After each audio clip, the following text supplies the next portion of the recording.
Watch your parents have every day for the rest of your life.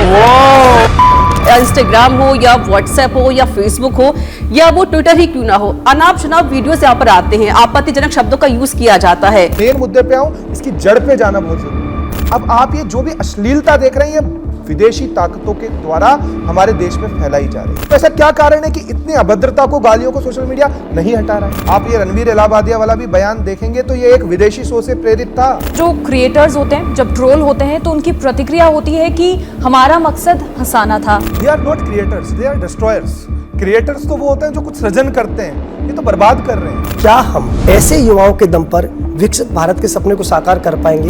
एक तरफ 4 बार आप कुंभ को देख रहे हैं, 2 बार ऐसी वल्गैरिटी आएगी तो मनुष्य की वासनाएं दबी हुई है, वो निश्चित निकल कर बाहर आएगी। इसका संचालन करने वाले लोग जब खुद संस्कारहीन है तो उनके प्लेटफॉर्म्स पे संस्कार कैसे मिल सकता है आपको? अधिकतर युवा जो इंस्टाग्राम या किसी भी सोशल मीडिया प्लेटफॉर्म पे हैं, उनकी एक ही प्रवृत्ति है किसी भी तरह वायरल होना है। वायरल हो रहे हो वहां तक तो ठीक है, लेकिन आपकी व्यूअरशिप पे आपको पैसा भी घर बैठे मिलने लग गया। अब मैं चाहे गाली बक रहा हूँ, अब मैं चाहे अश्लीलता कर रहा हूँ, अब मैं चाहे मेरे कपड़े उतार के नाच रहा हूँ, लेकिन अगर उसमें व्यूअरशिप आ रही है तो मुझे आर्थिक लाभ मिल रहा है। और व्यक्ति को क्या चाहिए? व्यक्ति जब स्वयं को जलील करेगा ना, जब स्वयं की सच्चाई स्वयं आईने में देखेगा, तब उसे एहसास होगा क्या मैं ये सब करने के लिए पैदा हुआ था।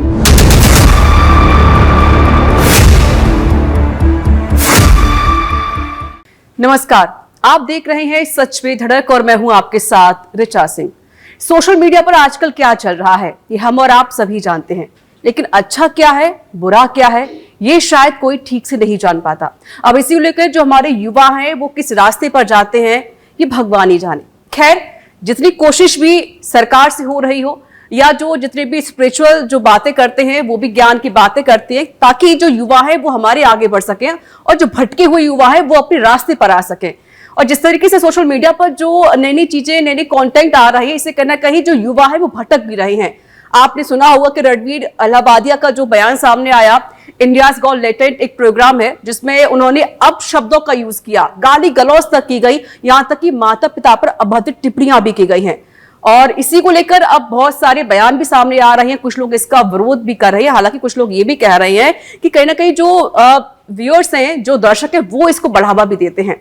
फिलहाल एफआईआर दर्ज हो चुकी है लेकिन गिरफ्तारी अभी तक नहीं हुई है। लेकिन बड़ा सवाल ये भी है, क्या गिरफ्तारी से ये चीजें रुक सकती हैं?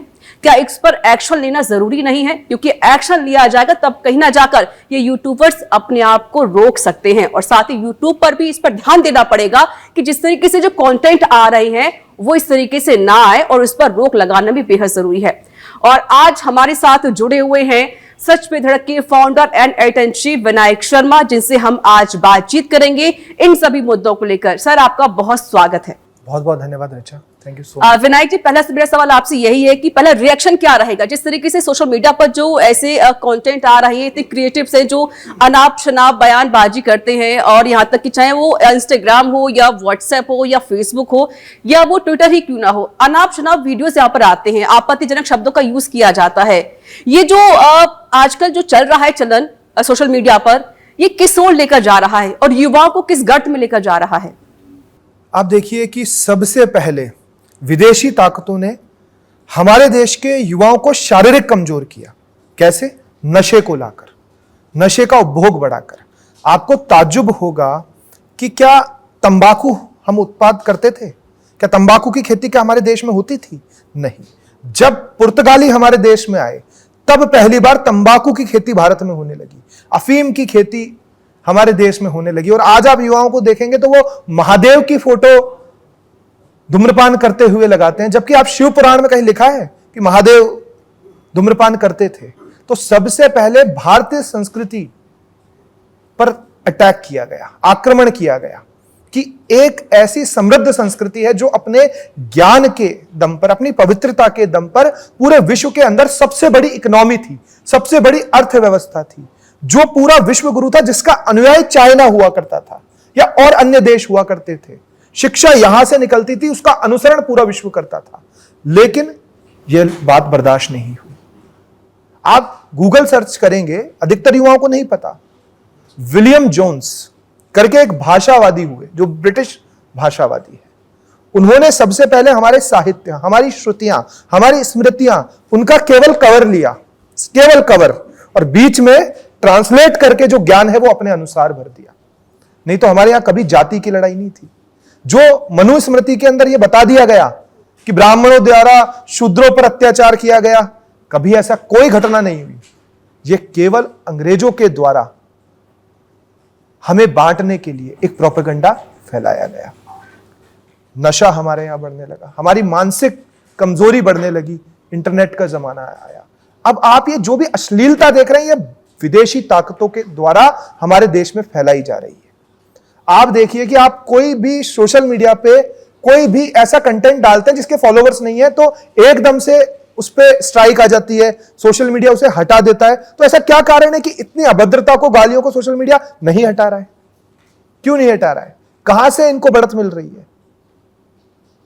इन सोशल मीडिया प्लेटफॉर्म्स को, मैं मेन मुद्दे पे आऊं, इसकी जड़ पे जाना बहुत जरूरी है कि इस सोशल मीडिया प्लेटफॉर्म्स के जो भी मालिक है वो सब विदेशी है। यहां से पैसा जा रहा है, कॉमर्शलाइजेशन हो रहा है और साथ में युवाओं का पतन हो रहा है। ये बाहर से एजेंडा हमारे यहां पर प्लेस किया गया है कि हम पुनः अपनी संस्कृति की ओर ना लौट जाएं, हम पुनः हमारी शिक्षा प्रणाली की ओर ना लौट जाएं, हम वापस संस्कारवान ना हो जाएं। तो इस कंटेंट से हमारे युवाओं को खोखला करने का प्रयास ये विदेशी ताकतें कर रही है। आप ये रणवीर इलाहाबादिया वाला भी बयान देखेंगे तो ये एक विदेशी शो से प्रेरित था। उसने पहले कोई विदेशी शो देखा, वहां से इस बयान को कॉपी किया और पूछा। हमारे भारत के युवा के जहन में ये सवाल नहीं आते हैं। हमारी व्याकुलता अलग है, हमारी प्यास अलग है, हमारी खोज अलग है। हम ये सब खोजना नहीं चाहते, लेकिन हम इस वेस्टर्नाइजेशन का अनुसरण कर रहे हैं जिसे हम मॉडर्नाइजेशन कह रहे हैं। हम पाश्चात्य होने को आधुनिकता कह रहे हैं। आधुनिकता में और पाश्चात्य होने में बहुत फर्क है। हमारे देश के युवाओं को यह समझना होगा कि हमसे ज्यादा मॉडर्न कोई भी नहीं है। आज जितनी एस्ट्रोलॉजी है, एस्ट्रोनॉमी है, ये सारा विज्ञान पहले से हमारे शास्त्रों में मौजूद है।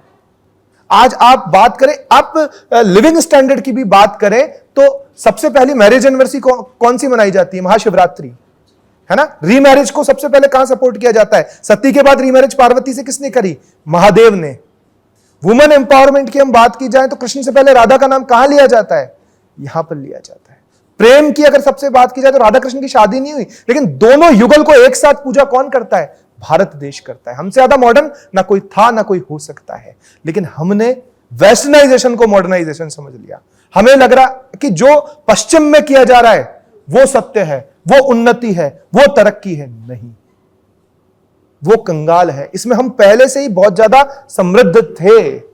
लेकिन आज मेरे देश के युवाओं को यह समझना होगा कि इस साजिश में वो ना फंसे, इस वल्गैरिटी में वो ना फंसे। नहीं तो जो मानसिक शक्ति इस देश के युवा की है वो समाप्त हो जाएगी। जो उसकी क्रिएटिविटी है वो समाप्त हो जाएगी। वल्गैरिटी कभी भी आपको मानसिक रूप से समृद्ध नहीं कर सकती। यह पशु की चेतना है जो सिर्फ खाना पीना और संभोग के बारे में अपने जीवन को व्यतीत करता है। ये एक पशु करता है। लेकिन बड़ा सौभाग्य है कि हम मनुष्य बने, हम मानव बने। तो हमारी जो चेतना है वो मध्यम चेतना से उच्च चेतना की ओर जाने की यात्रा है। मध्यम चेतना से निम्न चेतना की ओर आने की यात्रा हमारी नहीं है। हमें इस बात को समझना होगा। यही मेरा पहला रिएक्शन है। जी, मेरे साथ मेरे सहयोगी भी जुड़े हुए हैं। मनीषा, आपका सवाल। जी, जब भी ऐसे वीडियोस सामने आते हैं, ऐसे कंटेंट सामने आते हैं, तो जो क्रिएटर्स होते हैं, जब ट्रोल होते हैं तो उनकी प्रतिक्रिया होती है कि हमारा मकसद हंसाना था। लेकिन आज बड़ी विडंबना है, क्या मनोरंजन का स्तर इस हद तक गिर गया है कि जिन चीजों को सुनने में, देखने में हमें असहज महसूस होना चाहिए, वहां पर हम ठहाके लगाकर हंस रहे हैं। They are not creators, they are destroyers. Creators तो वो होते हैं जो कुछ सृजन करते हैं, ये तो बर्बाद कर रहे हैं। ये अपने आप को अगर क्रिएटर कह रहे हैं तो सबसे पहले शब्द को हमें छीनना पड़ेगा। They are not creators, they are destroyers. सबसे पहले आप ही का बयान आता है कि हम इसको पैसे कमाने के लिए करते हैं, हम कॉमर्शलाइजेशन के लिए करते हैं, और बाद में जब विरोध आता है तब आप माफी मांगते हैं। अगर किसी की हत्या करके माफी मांग लो तो क्या गुनाह माफ हो जाएगा? गलती की माफी होती है, गुनाह की माफी नहीं होती। अपराध की कोई माफी नहीं होती, अपराध की सजा होती है। क्या आपका भीतर अंतर्करण यह नहीं जानता कि मैं जो बोल रहा हूं वह गलत है या सही है? लेकिन अगर मुझे वो गलत करके भी अगर कॉमर्शियल फायदा हो रहा है तो मैं उसे करने को तैयार हूं। यह वह स्तर है जहां मैं अपने जमीर को बेच चुका हूं, जहां मुझे कोई मायने नहीं रखता कि मैं आज देश के युवाओं के जहन में, दिमाग में, बुद्धि में क्या घोल रहा हूं। मुझे सिर्फ इतना मतलब है कि मैं ये कर रहा हूं, ऑडियंस इकट्ठा हो रही है और इससे मुझे ज्यादा पैसा मिल रहा है।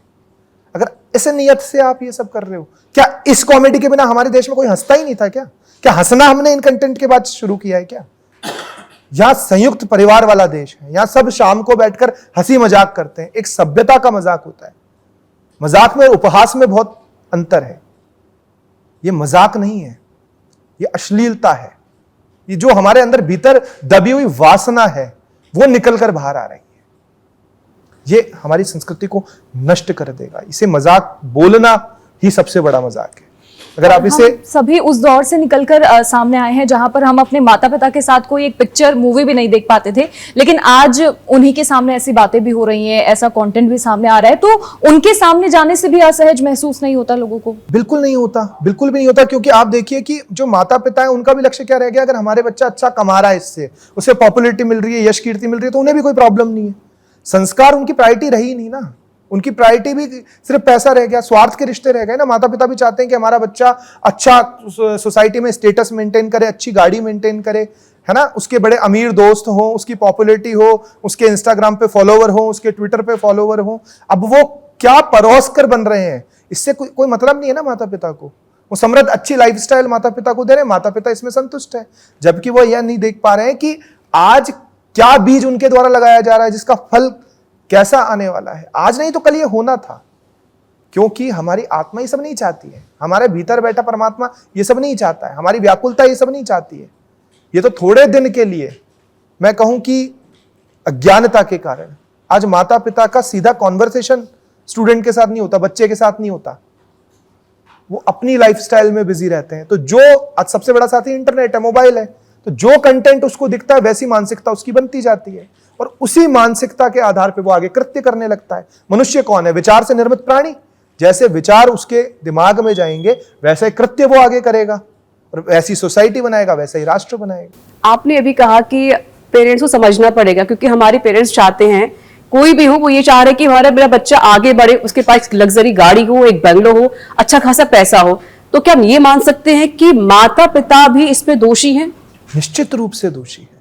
वह सभी माता पिता दोषी हैं जो केवल भौतिकता को बढ़ाने के लिए अपने बच्चों की आध्यात्मिकता को नष्ट कर रहे हैं, जो उनकी आत्मा को नष्ट कर रहे हैं, जो इस कृत्य के अंदर उन्हें कोई बढ़ावा दे रहे हैं। अगर आप जब छोटे बच्चे और आपको कोई पता नहीं है तो आप डायरेक्शन से ही चलोगे ना। आपको जो भाषा सिखाई जाएगी आप उसी भाषा को बोलोगे। आप जिस भाषा को सुनोगे वही जिंदगी भर आपके जहन में होगी। आज हमारे यहाँ हिंदी बोली जाती है, कहीं मारवाड़ी बोली जाती है, कहीं मराठी बोली जाती है, तो जो बच्चा सुनता है वही बोलता है ना, उसी भाषा के अंदर जवाब देता है ना। तो जब आप वो कुछ और अपने आप सीख रहा है और आप उसे रोकोगे नहीं कि बेटा ये गलत है, तब तक उसे कैसे पता चलेगा कि गलत और सही क्या है।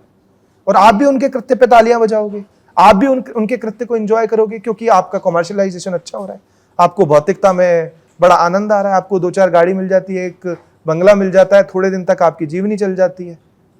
तो क्या बस यही चाहते थे आप बच्चे से करवाना? वो टूल था, सिर्फ एक टूल था, उसमें कोई जीव नहीं था, उसमें कोई चेतना नहीं थी, उसका कोई दायित्व नहीं था।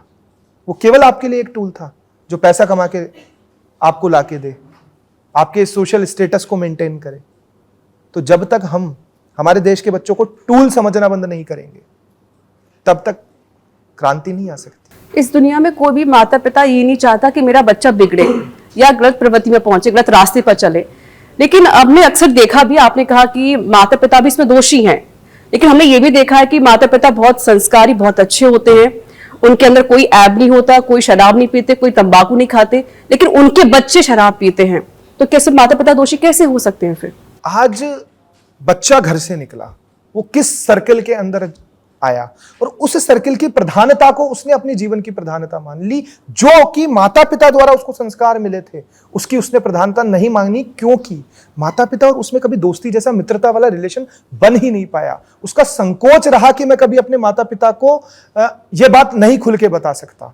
इसका सबसे बड़ा कारण है कि झूठ मूठ से संस्कार देना नहीं, संस्कार थोपना कि तू ऐसा कर। उसको महत्ता नहीं बताई, उसको इंपॉर्टेंस नहीं बताई। और सबसे बड़ी बात है कि खुद आचरण आपने माना कि वैसा किया, लेकिन बच्चे को कभी बैठ के अपने जीवन के संघर्ष के बारे में बताया? कभी नहीं बताया। कभी जब तक माता पिता संतान के मित्र नहीं बनेंगे, जब तक सुख दुख के साथी नहीं बनेंगे, तब तक वह अपनी भीतर उत्पन्न हो रही वासनाओं के लिए, अपने भीतर उत्पन्न हो रहे प्रश्नों का जवाब बाहरी दुनिया में ढूंढेगा। और बाहरी दुनिया में जो सबसे पहले उसके संपर्क में आएगा, उसी का प्रभाव उसके जीवन पे पड़ेगा। तो सबसे पहले इस भौतिक शिक्षा से पहले हमारे माँ बाप ने नहीं किया, लेकिन उनकी प्रायोरिटी क्या है कि बच्चे को बड़े इंग्लिश मीडियम स्कूल में मैं पढ़ाऊं, चाहे वो खुद कुछ भी नहीं करते हो। कोई माँ बाप नहीं चाहता कि वहां जाके वो शराब पिए, लेकिन आपने नींव कैसी रखी कि उनका बच्चा सेंट जेवियर्स में पढ़ता है, तो वो पूरी अप्रोच लगा लेंगे सोशल स्टेटस को मेंटेन करने के लिए कि हमारा बच्चा भी सेंट जेवियर्स में पढ़ना चाहिए। शिक्षा वहां पर क्या दी जा रही है? क्या भौतिक शिक्षा है? 4 किताबें पढ़ के आप एक पैकेज के लिए तैयार हो सकते हो कि आपकी तनख्वाह 12 लाख रुपए साल की हो जाएगी, लेकिन आपकी आत्म शिक्षा कहां है? आपका अध्यात्म कहां है? मोरल शिक्षा कहां है? नहीं, स्कूल भेज देना शिक्षा नहीं है। वो ज्ञान है, वो सिर्फ इंफॉर्मेशन है, जानकारी को एकत्रित करेगा, ज्ञान को एकत्रित नहीं करेगा। जी लाल सिंह जी। सर, मैं जब इस शो की चर्चा हो रही थी कि आपसे चर्चा करनी है, तो 2 विचार मेरे जहन में आ रहे थे। अभी मैं कुंभ जाकर आया और उससे पहले मैं लगातार एक तस्वीर देख रहा हूं जो बेहद मुझे गर्वित करती है कि मंदिरों में हो लगातार युवाओं की संख्या तेजी से बढ़ रही है और सनातन की तरफ लोग तेजी से रुझान कर रहे हैं। गर्व करने वाली बात है। लेकिन जब ये वीडियो मेरे सामने आया, इस वीडियो को मैंने देखा और इसमें जिस तरह की भाषा का प्रयोग किया गया और जिस पर तालियां बजी, तो मेरी चिंता ये है सर, और आपसे मैं इसका समाधान चाहता हूं कि क्या हम ऐसे युवाओं के दम पर विकसित भारत के सपने को साकार कर पाएंगे? एक तरफ कुंभ जैसे आयोजन में हम गर्व का अनुभव करते हैं, दुनिया रिसर्च कर रही है कि ऐसा आयोजन कैसे हो रहा है, युवा तेजी से दौड़ रहा है, एक तरफ ये युद्ध जो जा रहा है तेजी से, तो क्या कहीं एक बड़ा रोड़ा तो हमारे सामने नहीं होगा भविष्य में? हम सपने तो बहुत सुनहरे देख रहे हैं, हम उम्मीदें बहुत बड़ी पाल रहे हैं, लेकिन कहीं जिस तरह का यूथ जा रहा है, जैसे सर इस तरह के शो आयोजित किए जा रहे हैं, खुलेआम जो गाली दी जा रही है, आप और हम तो चर्चा कर भी नहीं सकते, जुबान से बोल भी नहीं सकते, तो कहीं सर एक बड़ा रोड़ा तो नहीं अटकाया जा रहा है इस देश की विकास यात्रा को बाधित करने के लिए? निश्चित रूप से मैंने आपको कहा ना कि सर्वप्रथम ये बहुत बड़ा एजेंडा है। मेरे देश का युवा आज भी नहीं समझ पा रहा है। जिन भी सोशल मीडिया प्लेटफॉर्म्स का वो इस्तेमाल कर रहा है, वो सब बाहर के हैं। और मैं भारत सरकार को इस पे कहना चाहूंगा कि सर्वप्रथम नरेंद्र मोदी जी एक बहुत यशस्वी प्रधानमंत्री है, कई क्रांतियां वो लेकर आए। सबसे पहले इस इंटरनेट पर काम होना चाहिए। क्या हम एक डेटा सेंटर भारत में नहीं बना सकते? क्या हम एक फेसबुक, इंस्टाग्राम, यूट्यूब जैसा सोशल मीडिया प्लेटफॉर्म भारत का नहीं बना सकते? आज आपकी क्या साइबर सिक्योरिटी है? आपका सारा डेटा दूसरे देशों के पास है। आपका सरकारी डेटा जिस सर्वर पर चल रहा है, वो सर्वर भी बाहर का है। हम इस पर काम क्यों नहीं कर रहे हैं? हम इस क्रिएटिविटी के बारे में क्यों नहीं सोच रहे हैं? और इसी कारण से आज हमें दूसरे देशों के आगे झुकना पड़ता है। यहां मैं चाइना की सराहना करना चाहता हूं कि चाइना में आप दूसरा सर्वर इस्तेमाल नहीं कर सकते, वहां आप दूसरा सर्च इंजन काम नहीं ले सकते, आप वहां पर दूसरे देश द्वारा संचालित सोशल मीडिया का इस्तेमाल नहीं कर सकते। आज यहां पर आपका सारा कंट्रोल, आपकी सारी इंफॉर्मेशन, आपका सारा डेटा बाहरी शक्तियों के पास है। वो चाहेंगे जैसा डेटा आपके सामने परोसेंगे। आप 4 अच्छी चीजें देख लीजिए, उसके बाद 2 गलत चीज आएगी। आप अकेले में क्या देख रहे हैं वो कोई देखने वाला नहीं है, वहां आप अकेले में उसको स्क्रॉल कर रहे हैं और आपकी मानसिकता पर फिर क्या प्रभाव पड़ेगा? एक तरफ 4 बार आप कुंभ को देख रहे हैं, 2 बार ऐसी वल्गैरिटी आएगी तो मनुष्य की वासनाएं दबी हुई है, वो निश्चित निकलकर बाहर आएगी। हम कई जन्मों से पशु थे, आज मनुष्य बने, तो वो पशुत्व कब आएगा? वो देखकर निकलकर बाहर तो आएगा ना मनुष्य का पशुत्व, कि मैं जब जानवर था तो मेरा यही काम था। तो वो पशुत्व कैसे निकल रहा है? उस कंटेंट को देखकर निकल रहा है। आज इतने बड़े सोशल मीडिया प्लेटफॉर्म्स हैं, इतनी बड़ी इनकी टेक्नोलॉजी है, ये स्ट्राइक्स पकड़ लेते हैं, ये कॉपीराइट्स पकड़ लेते हैं, क्या ये वायलेशन नहीं पकड़ सकते हैं? आप खुद सोचिए, इतनी अच्छी बड़ी टेक्नोलॉजी पर ये काम कर रहे हैं, तो ऐसी वल्गैरिटी को नहीं पकड़ सकते हैं कि ये अभद्र है, ये गलत बोला गया है? क्या भारत के अंदर जो इन एप्स का संचालन कर रहे हैं वह तो भारतीय है, यहां का स्टाफ तो भारतीय है, इन्हें तो पता है ये गाली है, ये मां के बारे में अभद्र बोला जा रहा है, ये बहन के बारे में अभद्र बोला जा रहा है, या हम गुप्तांगों के विषय में बात कर रहे हैं, ये तो समझते हैं। तो फिर क्यों रेगुलेशंस ये सोशल मीडिया स्वयं नहीं ला पा रहे? बड़े बड़े सॉफ्टवेयर इंजीनियर्स बड़े बड़े पैकेजेस पे इन संस्थाओं में काम कर रहे हैं और बहुत बड़े बुद्धिजीवी वर्ग आज इन सोशल मीडिया प्लेटफॉर्म्स को चला रहे हैं जो पूरी दुनिया को कंट्रोल कर रहे हैं। आप देखिए, आपके घर तक सामान आ जाना एक बहुत बड़ी टेक्नोलॉजी है, आपके द्वारा पूरी दुनिया में कहीं भी लाइव चले जाना, आपकी बात को दुनिया में कहीं भी रख देना एक बहुत बड़ी टेक्नोलॉजी, एक बहुत बड़ी डिजिटल क्रांति है। तो इसका संचालन करने वाले लोग जब खुद संस्कारहीन है तो उनके प्लेटफॉर्म्स पे संस्कार कैसे मिल सकता है, आप मुझे बताइए। सर्वप्रथम आवश्यकता है, भारत को अगर अपनी संस्कृति बचानी है तो टेक्नोलॉजी के अंदर स्वयं को सशक्त करना पड़ेगा। डेटा सेंटर भारत के अंदर ही स्थापित करना पड़ेगा, जिससे हमारी कोई भी जानकारी, हमारी कोई भी इंफॉर्मेशन बाहर ना जाए। सोशल मीडिया प्लेटफॉर्म्स हमारे ही हो, ताकि उस पर रेगुलेशन हम हमारी लगा सकें। अगर बाहर की कंपनी आपकी सरकार की बात भी नहीं मान रही तो आप क्या कर लोगे? सरकार खुद उनके दबाव में आ जाती है, क्योंकि उनके पास इतना बड़ा यूजर बेस है। अगर वो चाह लें तो सरकार की छवि को खराब करने का प्रयास कर दें। इस दिशा में विचार होना चाहिए। और मैं आपको फिर कह रहा हूं, भारत के पास वो ब्रेन्स हैं, वो दिमाग है, वो प्रतिभा है, लेकिन अभी तक ध्यान नहीं है। बस हमें इजीली अच्छी सुविधा, अच्छी स्पीड मिल रही है और सिर्फ हमारा काम चल रहा है, इसलिए हम एक बहुत बड़ी खतरे को देख नहीं पा रहे कि हमारी पूरी प्राइवेसी इस देश के बाहर है, हमारी पूरी निजता दूसरे के हाथ में है। ये सबसे बड़ा कारण है। महाकुंभ पॉपुलर हुआ, लेकिन मैं आपको बताऊं, वहां भी लोग दर्शन नहीं प्रदर्शन के लिए जा रहे हैं। आदमी जाकर दिखा रहा है कि मैं पहुंच गया और मैंने अटेंड कर लिया, बस जैसे बहुत बड़ा तीर मार लिया, नहीं करता सब खत्म हो जाता। वहां पर मैं क्यों जा रहा हूं, कुंभ का क्या महत्व है और ये हमारे देश में क्यों आता है, संतों का क्या महत्व है, क्या विचार मुझे वहां से लाना चाहिए, इस विषय पे कोई बात नहीं कर रहा है। बस आप कुंभ गए या नहीं गए, आप गए तो आप पवित्र हो गए, आपके सारे पाप धुल गए। हम ग्रसित है किससे? फोमो से, फियर ऑफ मिसिंग आउट। हमें डर है कि कुछ छूट ना जाए। हर व्यक्ति यही चर्चा करता है, तो कुंभ गया या नहीं गया? ओ तो कुंभ नहीं गया, तो सामने वाले को लगता है मुझसे कितना बड़ा अपराध हो गया कि मैं इस धरती में पैदा हो गया, अभी तक कुंभ नहीं गया। और वो बस कुछ भी उसके दिमाग में नहीं आएगा, कैसे भी बस वो कुंभ पहुंच के वहां डुबकी मार के फोटो खिंचाएगा, चाहे डुबकी पड़े नहीं पड़े, फोटो मिस नहीं होनी चाहिए। फोटो खिंचाकर वो डालेगा और ये साबित करेगा कि जो तुम कह रहे थे मैं जाकर आया हूं, देखो। वो प्रदर्शन है, वो दर्शन नहीं है। तो जब हम दर्शन की ओर बढ़ेंगे, भीतरी दर्शन और बाहरी दर्शन की ओर बढ़ेंगे, तब हमारी पवित्रता मजबूत होगी। और हम प्रदर्शन की ओर जाएंगे कि अध्यात्म को भी केवल हम दिखाने के लिए इस्तेमाल कर रहे हैं, तो कैसे हमारे अंदर परिवर्तन आएगा? हम दूसरे के एजेंडे को बहुत सफल बना रहे हैं, हम हमारे देश को नष्ट कर रहे हैं, हम हमारी मानसिकता को नष्ट कर रहे हैं, हम हमारी पवित्रता को नष्ट कर रहे हैं, जो बहुत खतरनाक है। आपने चीन का जिक्र किया और बताया कि जो चीन में है उनका खुद का अपना अलग ऐप होता है, वो किसी और को यूज नहीं करते हैं। लेकिन हमने अक्सर देखा है कि चीन में जितने बच्चे हैं, जितने युवा हैं, बड़े बड़े आविष्कार कर रहे हैं, वो आगे बढ़ रहे हैं, क्योंकि भारत में ऐसा नहीं हो रहा है। हमारे भारत के जो युवा हैं वो किसी और दिशा में ही जा रहे हैं। क्यों ऐसा हो रहा है? क्योंकि हम जो वेस्टर्न है उसको बहुत बेस्ट मान रहे हैं ना।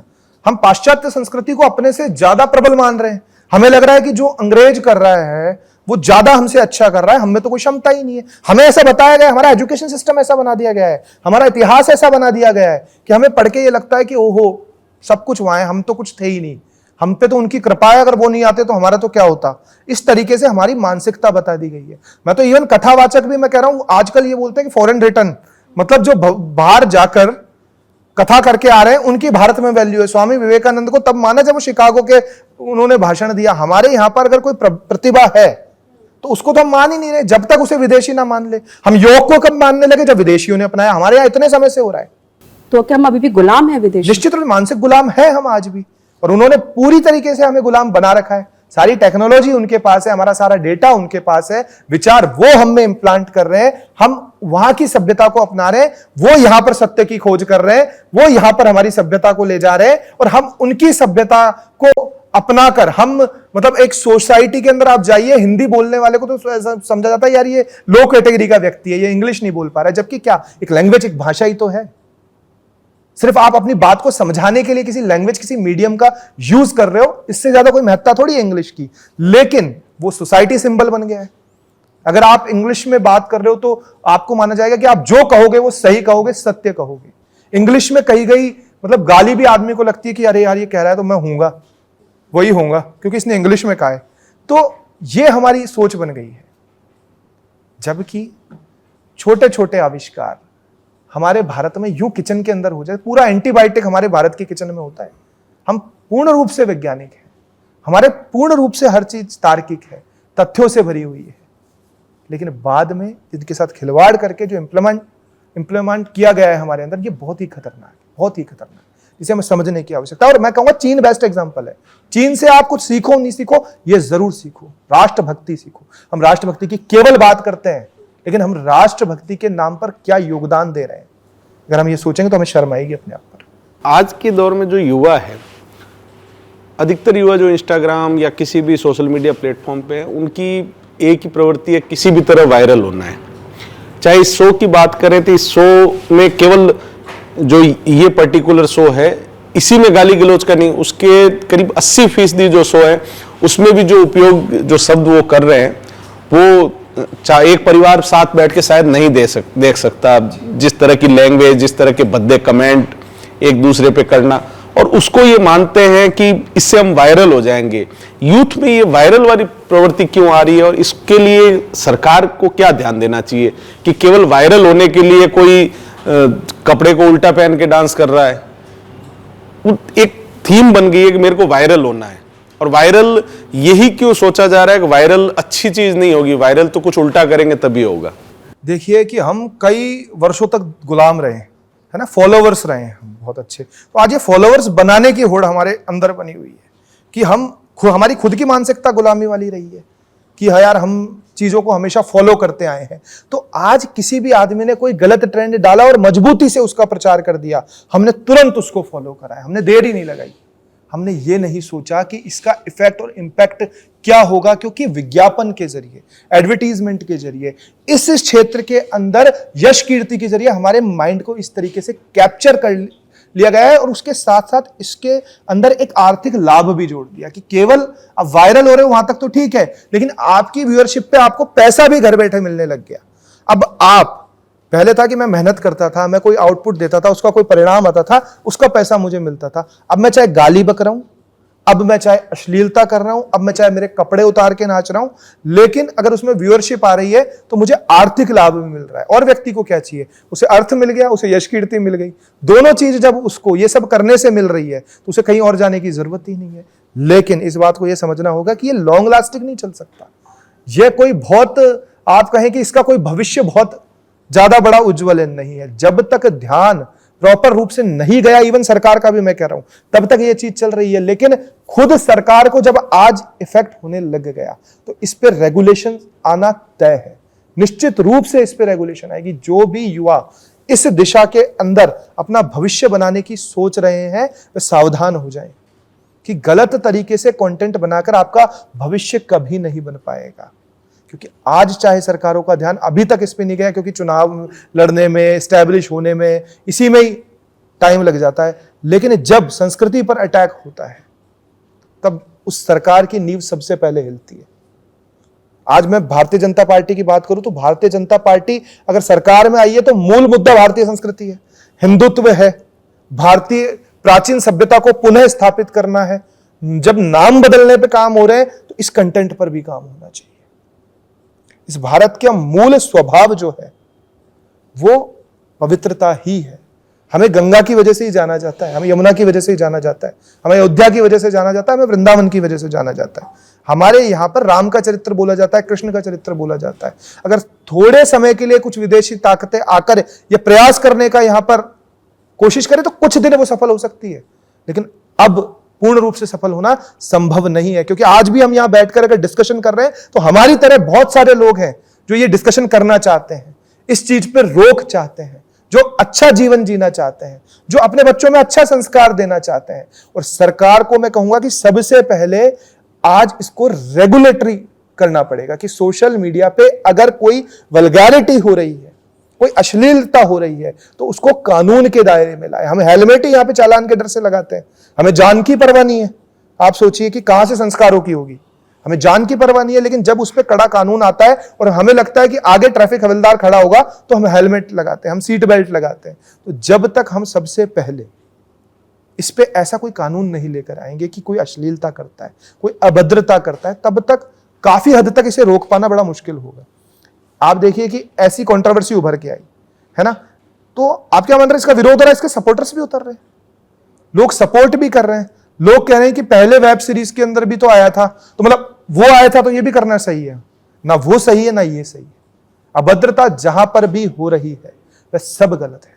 दूसरी बात मैं आऊंगा कि संभोग को लेके बहुत ज्यादा क्यूरियोसिटी युवाओं के अंदर रहती है। अरे ये कौन सा ऐसा विषय है जो क्यूरियस होना है या जानना है आपको? कोई पशु किसी से डिस्कशन करता है क्या? पशु इस बारे में क्या जानता है क्या? वो भी संभोग करता है। तो ये तो प्राकृतिक है जिस पर हमारे देश में शास्त्र लिखे हुए हैं, कामसूत्र जैसे, जिसे हमने शास्त्र में लिपिबद्ध करा है कि संभोग क्या है। सृजन की क्रिया, मनुष्य की वासना को खत्म करने की क्रिया, लेकिन हमने इसको जीवन बना लिया। संभोग से जुड़ा कोई विषय हो, सामने व्यक्ति नहीं बोलेगा लेकिन अंदर ही अंदर वो उसको जानना चाहेगा, उसको देखना चाहेगा। बहुत सारे लोग जो सोशल मीडिया पे तोपे चला रहे हैं ना आज कि इस पे गलत और ये वो, उनकी हिस्ट्री चेक कर लेना, उनकी स्वयं की हिस्ट्री चेक कर लेना। दिखावे का जब तक परिवर्तन आएगा तब तक कोई परिवर्तन नहीं आएगा। जब भीतर से परिवर्तन आएगा, जब से आंतरिक परिवर्तन आएगा, जब हमें यह पता चलेगा कि चेतना का नीचे जाना वासना है और चेतना का ऊपर आना प्रार्थना है, तब हम इस चीज में अंतर को समझ पाएंगे। हम मल मूत्रों के द्वारों के बारे में बात करके प्रसन्न होते हैं, जहां से हम हमारे शरीर की गंदगी बाहर फेंकते हैं। हमारा अट्रैक्शन उस तरफ है। सोच कर देखो, सोच के देखो, इस चमड़ी के प्रति अट्रैक्शन है, इसको हटा दो। कैसे हो तुम? हमारी सत्यता क्या है हमें पता चलेगी। जहां दुर्गंध है,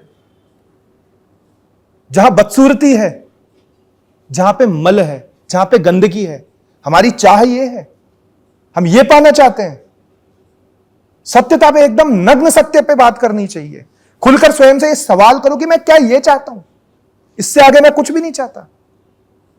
जब तक हम स्वयं से सत्य नहीं बोलेंगे ना, तब तक हम इस वासनाओं में फंसते चले जाएंगे। और मनुष्य की वासनाएं इतने जन्मों की अंदर एकत्रित है कि ऐसे कंटेंट के जरिए उसको बाहर लाना बड़ा आसान है। थोड़ा सा समर्थन मिलने लगा और पूरे देश में यह माहौल बन गया, पूरे देश का युवा इसमें शामिल हो गया, उसको आनंद आने लगा। नहीं, ये हमारा विषय नहीं है, ये ना हमारा विषय कभी था। हमारा विषय अंतर्मुखी होना है, बहिर्मुखी होना नहीं है। हमारा पहला कर्तव्य आत्मा के प्रति है, दूसरा कर्तव्य शरीर के प्रति है। लेकिन हमने शरीर को सब कुछ मान लिया, शरीर से जुड़े सुखों को सब कुछ मान लिया, शरीर से के मिलने वाले थोड़ी देर के मजे को सब कुछ मान लिया, और सत्यता से हम बहुत दूर चले गए। और इसका पछतावा होता है। बुजुर्गों के पास जाकर बैठो, वो बताएंगे अपने जीवन का अनुभव कि जो इसमें लिप्त रहा उसके जीवन के अंदर उसे क्या अंतर मिला, क्या डिफरेंस मिला। अगर काम वासना आपके हृदय के अंदर हावी हो रही है तो आप आपकी आत्मशक्ति को खो रहे हो, क्योंकि आपकी सारी एनर्जी नीचे की ओर जा रही है। आपका ना ब्रेन काम करेगा, ना आपके हाथ पैर काम करेंगे। आगे आने वाली जनरेशन पीढ़ी के साथ ये बहुत बड़ा चैलेंज हो जाएगा कि मेहनत करने वाला कोई नहीं बचेगा, दिमाग लगाने वाला कोई नहीं बचेगा।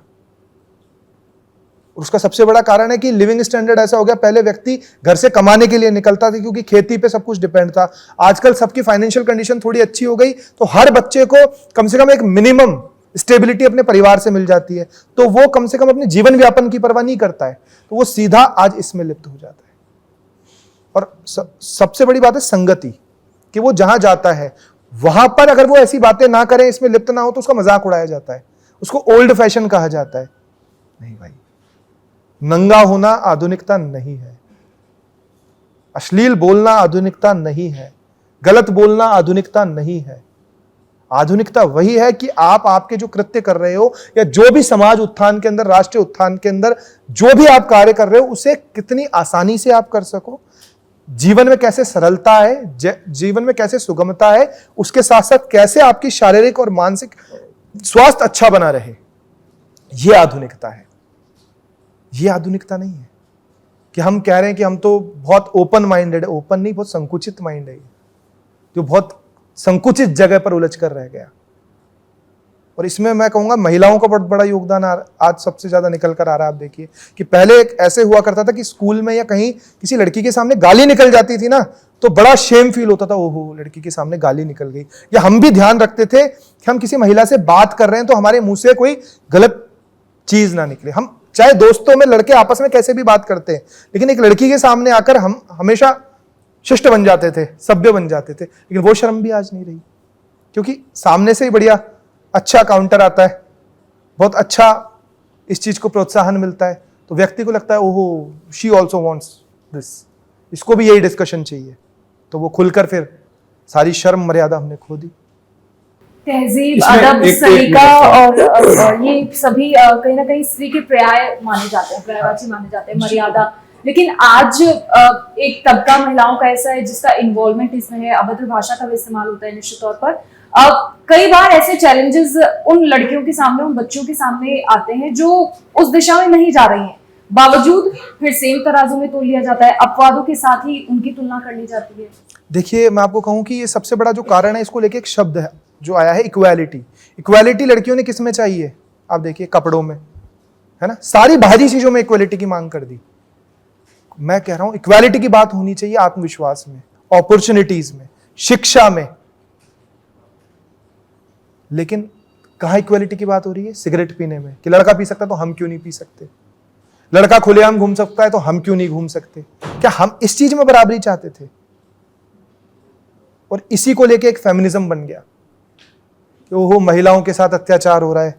नहीं, देखिए यहां की भारत की सभ्यता पहले थी, क्या यहां पर कभी शक्ति को कम माना गया है? कृष्ण से पहले किसका नाम आता है? राधा कृष्ण, सीताराम, है ना, भवानी शंकर। हम हमेशा ही वुमेन एम्पावर्ड कंट्री रहे हैं, लेकिन बीच में हमारे दिमाग में क्या डाल दिया गया, ओहो ये लड़का खुलेआम घूम रहा है, कभी भी घूम रहा है, रात को तो लड़की क्यों नहीं घूम सकती? शारीरिक संरचना में अंतर है, दो लोग लड़के को नहीं पकड़ेंगे लेकिन लड़की को पकड़ सकते हैं। क्या स्वयं की रक्षा कर सकती है अकेली उस समय पर? सत्यता को जानना होगा, पहचानना होगा। लड़का एक सोने के समान है जिसे पिघलाया भी जा सकता है, लेकिन लड़की एक हीरे के समान है जिसमें क्रैक आ जाए जो कभी जुड़ नहीं सकता, ज्यादा कीमती है, और जो ज्यादा कीमती होता है उसको ज्यादा संभाल के रखा जाता है। अगर आप सोचो कि एक पत्थर जैसी कीमत एक हीरे की हो जाए, वो भी पत्थर की तरह सब जगह बहुत इजी अवेलेबल हो जाए, तो फिर उस हीरे की कोई महत्ता रह जाएगी? सारी उस हीरे की कीमत खत्म हो जाएगी। इस बात को मेरी देश की लड़कियों को समझना होगा कि जो खूबसूरती संयम में थी, जो खूबसूरती आज मर्यादा में थी, वो खोल देने के बाद बिल्कुल भी खूबसूरती नहीं रह जाती। उसी के प्रति चाह जो छिपा हुआ है, जो उघड़ गया, उसके प्रति कोई चाह नहीं है। वहां सिर्फ अश्लीलता है, वहां सिर्फ वासना है, वहां सिर्फ भोग है, वहां पर प्रेम हो ही नहीं सकता। इस बात को समझना बहुत जरूरी है। सर क्योंकि हमको बात वहीं आना है कि हमें आखिर इसका समाधान क्या हो सकता है। सर एक आपने जो रास्ता बताया है, आध्यात्म का जो रास्ता है, देखो ये रास्ता अगर सर इस देश का युवा अपना ले तो मुझे लगता है कि हम कभी अपने अखंड भारत के सपने को साकार कर सकते हैं। और मैं मानता हूँ कि आपने जैसे बताया बहुत सरल बताया, लेकिन शायद बहुत आसान भी नहीं युवाओं के लिए। एक तो सर ये रास्ता तो बेटर है ही, इसमें तो कोई मुकाबला हो ही नहीं सकता, लेकिन सर हम थोड़ा सा अगर देखें, व्यापक दायरे में देखें इस घटनाक्रम, तो ये तो एक मात्र घटनाक्रम हुआ है। उससे पहले सर हम थोड़ी सियासत के गलियारों में जाएं तो लोग हमारे सनातन के प्रतिमानों पर सवाल खड़े कर देते हैं। कुछ दिन पहले आपने देखा होगा कि कथावाक्ष में मार राधा पर कटाक्ष कर दिया था, सीता को लेकर तरह तरह की टिप्पणियां कर देते हैं। मतलब जो हमारे सनातन के वो प्रतिमान, जैसे आप कह रहे हैं कि जिन पर हम गर्व करते हैं, आपने कहा बड़ी बात कही, हम गंगा के लिए जाने जाते हैं, यमुना के लिए जाने जाते हैं, रामकृष्ण के हम देश हैं, हमारी पहचान इससे है। लेकिन जब हम इन्हीं पहचानों पर हमारे तथाकथित राजनेता सवाल खड़े करते हैं सर, और उनको भी समर्थन मिल जाता है, उनको भी राजगद्दी मिल जाती है, तो ये युवा जो प्रेरित हो रहे हैं, गाली देकर जो पॉपुलर हो रहे हैं, तो सर मैं वो रास्ता जानना चाहता हूं। एक तो आपने बताया आध्यात्म का रास्ता, वो तो खैर सर जब मैं जाग जाऊंगा तो मुझे फिर जरूरत नहीं है, लेकिन क्या सर सरकारों को और क्या समाज को आगे बढ़कर इस दिशा में ऐसा क्या करना चाहिए कि उनको हम जल्द से जल्द रोक पाएं, क्योंकि खतरा बहुत तेजी से बढ़ रहा है। देखिए, एक जब त्रेता और द्वापर होता था ना लाल सिंह जी, तब धर्म प्रधान जनता थी, धर्म परायण जनता थी, धर्म की बात होती थी, धर्म के आधार पर सब निर्धारित हुआ करता था कि भाई स्त्री धर्म यह है, पुरुष धर्म यह है, व्यापारी का धर्म यह है, पुजारी का धर्म यह है। धर्म के आधार पे वर्ण व्यवस्था बनाई गई। तो वो एक युग था जो धर्म परायण था, धर्म प्रधान था। आज कंटेंट परायण और कंटेंट प्रधान है। आज जो कंटेंट आज आपके बीच परोसा जाता है, जो कंटेंट आपके सामने आता है, आज आप इन्फ्लुएंस्ड हो, आज आप इंस्पायर्ड नहीं हो, आप जो देखते हो, जो सुनते हो, हम मीडिया के क्षेत्र में हम जो दिखाते हैं, हम जिस तरीके का एजेंडा पेश करते हैं, वही जनता फॉलो करती है, क्योंकि उसे अपनी रोजी रोटी कमाने से फुर्सत नहीं है, उसे अपना घर चलाना है। लेकिन देश में क्या चल रहा है, दुनिया में क्या चल रहा है, क्या सही है, क्या गलत है, ये उन लोगों का दायित्व है जो अपने आप को इन्फ्लुएंसर कह रहे हैं, जो अपने आप को एक मीडिया कर्मी कह रहे हैं, जिसका काम है सूचना को प्रचार प्रसार करना, ज्ञान का प्रचार प्रसार करना, जो सोशल मीडिया के माध्यम से लोगों को प्रेरित करने का काम कर रहे हैं। अब यही मोबाइल है, यही इंटरनेट है, वही कैमरा है, वही माइक है। अब आपको इस पर क्या बोलना है? आप संभोग के विषय में बात कर लो, आप भोग के विषय में बात कर लो, या आप कर्म के विषय में बात कर लो। देखो, दो प्रकार की योनि होती है, कर्म योनि और भोग योनि। मनुष्य दोनों योनियों में, जहां कर्म भी है जहां भोग भी है, लेकिन हमने केवल अपने आप को भोग योनि समझ लिया कि हम केवल भोग करना है, कर्म तो हम करने ही नहीं आए। जबकि भारत कर्म प्रधान देश है, हम यहां पर कमाने के लिए आए हैं, हम क्या गेन कर रहे हैं, हमें इस विषय पर सोचना चाहिए कि जो मैंने आज कर्म किया, इससे मुझे क्या गेन हुआ। कुछ भी नहीं, मैंने सिर्फ भोग की दृष्टि पे सोचा।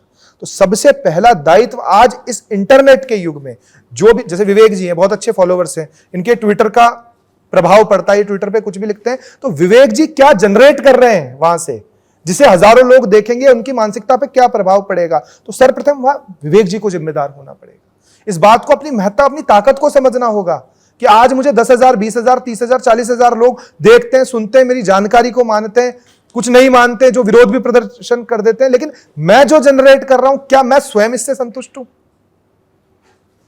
बाहर की बात तो बाद में आएगी, लेकिन जो मैं जनरेट कर रहा हूं, क्या मैं स्वयं इस चीज को एक्सेप्ट कर रहा हूं? जो मां बहन के लिए गाली बक रहे हैं, वो क्या स्वयं से पहले पूछे कि क्या मैं अपनी मां बहन के लिए इन्हीं शब्दों को सुनने के लिए तैयार हूं? क्या मेरे सामने कोई इस प्रकार का कृत्य मेरी मां बहन के साथ करे तो क्या उसको मैं एक्सेप्ट करने के लिए तैयार हूं? या ये विचार जो मैं दूसरी लड़की के लिए बोल रहा हूं, क्या ये मैं स्वयं की माता बहनों के लिए सोचने के लिए तैयार हूं? कोई नहीं है। सबको भगत सिंह चाहिए, लेकिन दूसरे के घर में चाहिए, किसी को खुद के घर में नहीं चाहिए। सब चाहते हैं संत बने, लेकिन वो दूसरे का बच्चा बने, हमारा नहीं बने। हमारा बच्चा थोड़े दिन अध्यात्म में जाने लगता है, भक्ति करने लगता है, हमें टेंशन हो जाती है कि यार ये और बच्चों जैसा क्यों नहीं है, ये क्लब क्यों नहीं जा रहा है। हमारी सोच, हम दिखावे की जिंदगी पे आ गए ना। हमें जिंदगी जीना कहाँ है, हमें जिंदगी को दिखाना है। हम कहीं भी जाते, कहीं घूमने जाते हैं, पहले थे कि हम प्रकृति को एंजॉय करते थे, आज हम देखते भी, हम कैमरे से देखते हैं सब कुछ। हमने वहां रहे, हमने कुछ एंजॉय किया, हमने कुछ फील किया, ये हमें पता भी नहीं है। हम सिर्फ फोटोज के माध्यम से, और उसको भी हमें दुनिया को दिखाना है। सिर्फ इसी कारण से ये गंदगी फैलती जा रही है। और सबसे बड़ी बात है कि जब आप गाली बकते हो, अश्लीलता बोलते हो और आपको समर्थन मिलने लग जाता है, मैं इन क्रिएटर्स के अलावा उन लोगों को कहना चाहूंगा कि जो मेंबरशिप खरीद कर इनको देख रहे हैं, आप देखिए कि इनको भी उन्होंने देखा है जिन्होंने मेंबरशिप ले रखी है, तो उन्होंने इस बात का पैसा दे रखा है कि हमें इस प्रकार का कंटेंट देखना है, तो हम हमारे लिए क्या चुन रहे हैं, ये हमारी चॉइस। आप देखो क्या है। व्यक्ति को लिखना चाहिए पूरी दिन में कि आज मैंने क्या क्या चूज किया। मैंने मलमूत्र के द्वार चूज करे, मैंने गंदगी चूज करी, मैंने संभोग चूज करा, मैंने पशुत्व चूज करा। ये मेरी चॉइस है। मैं इंसान कहलाने लायक हूं, मैं मनुष्य कहलाने लायक हूं। व्यक्ति जब स्वयं को जलील करेगा ना, जब स्वयं की सच्चाई स्वयं आईने में देखेगा, तब उसे एहसास होगा कि क्या मैं ये सब करने के लिए पैदा हुआ था। अरे जब तुम्हारा जन्म होता है ना, तो पूरा परिवार खुशियां मनाता है कि मेरे घर में बेटा हुआ है, मेरे घर में बेटी हुई है, ये नाम रोशन करेंगे, कोई जीव संसार में आया है जो कुल का नाम रोशन करेगा। और आज हम सिर्फ चंद पैसों के लिए, चंद, यश कीर्ति नहीं है, ये अपयश है, ये यश कीर्ति नहीं है। यश कीर्ति वो है जिसकी सुगंध सदैव रहे। इत्र को चिल्लाने की जरूरत नहीं, इत्र की सुगंध अपने आप आ जाती है। इत्र को कहने की जरूरत नहीं कि मैं सुगंधित हूं, मैं सुगंधित हूं, लेकिन क्वालिटी नहीं है इसलिए चिल्लाना पड़ रहा है। इत्र में सुगंध नहीं है इसलिए चिल्लाना पड़ रहा है, कहना पड़ रहा है, बोल बोल के मार्केटिंग करनी पड़ रही है। और हमारा वासना का स्तर भी वही चाहता है, इसलिए हम उस ओर अट्रैक्ट हो रहे हैं, क्योंकि हम एक बहुत बड़े एजेंडे में फंस रहे हैं जो बाहरी ताकतों के द्वारा हमारे बीच। बार बार मैं इस बात को इसलिए कह रहा हूं कि इस बात को समझ लो, समझ लो।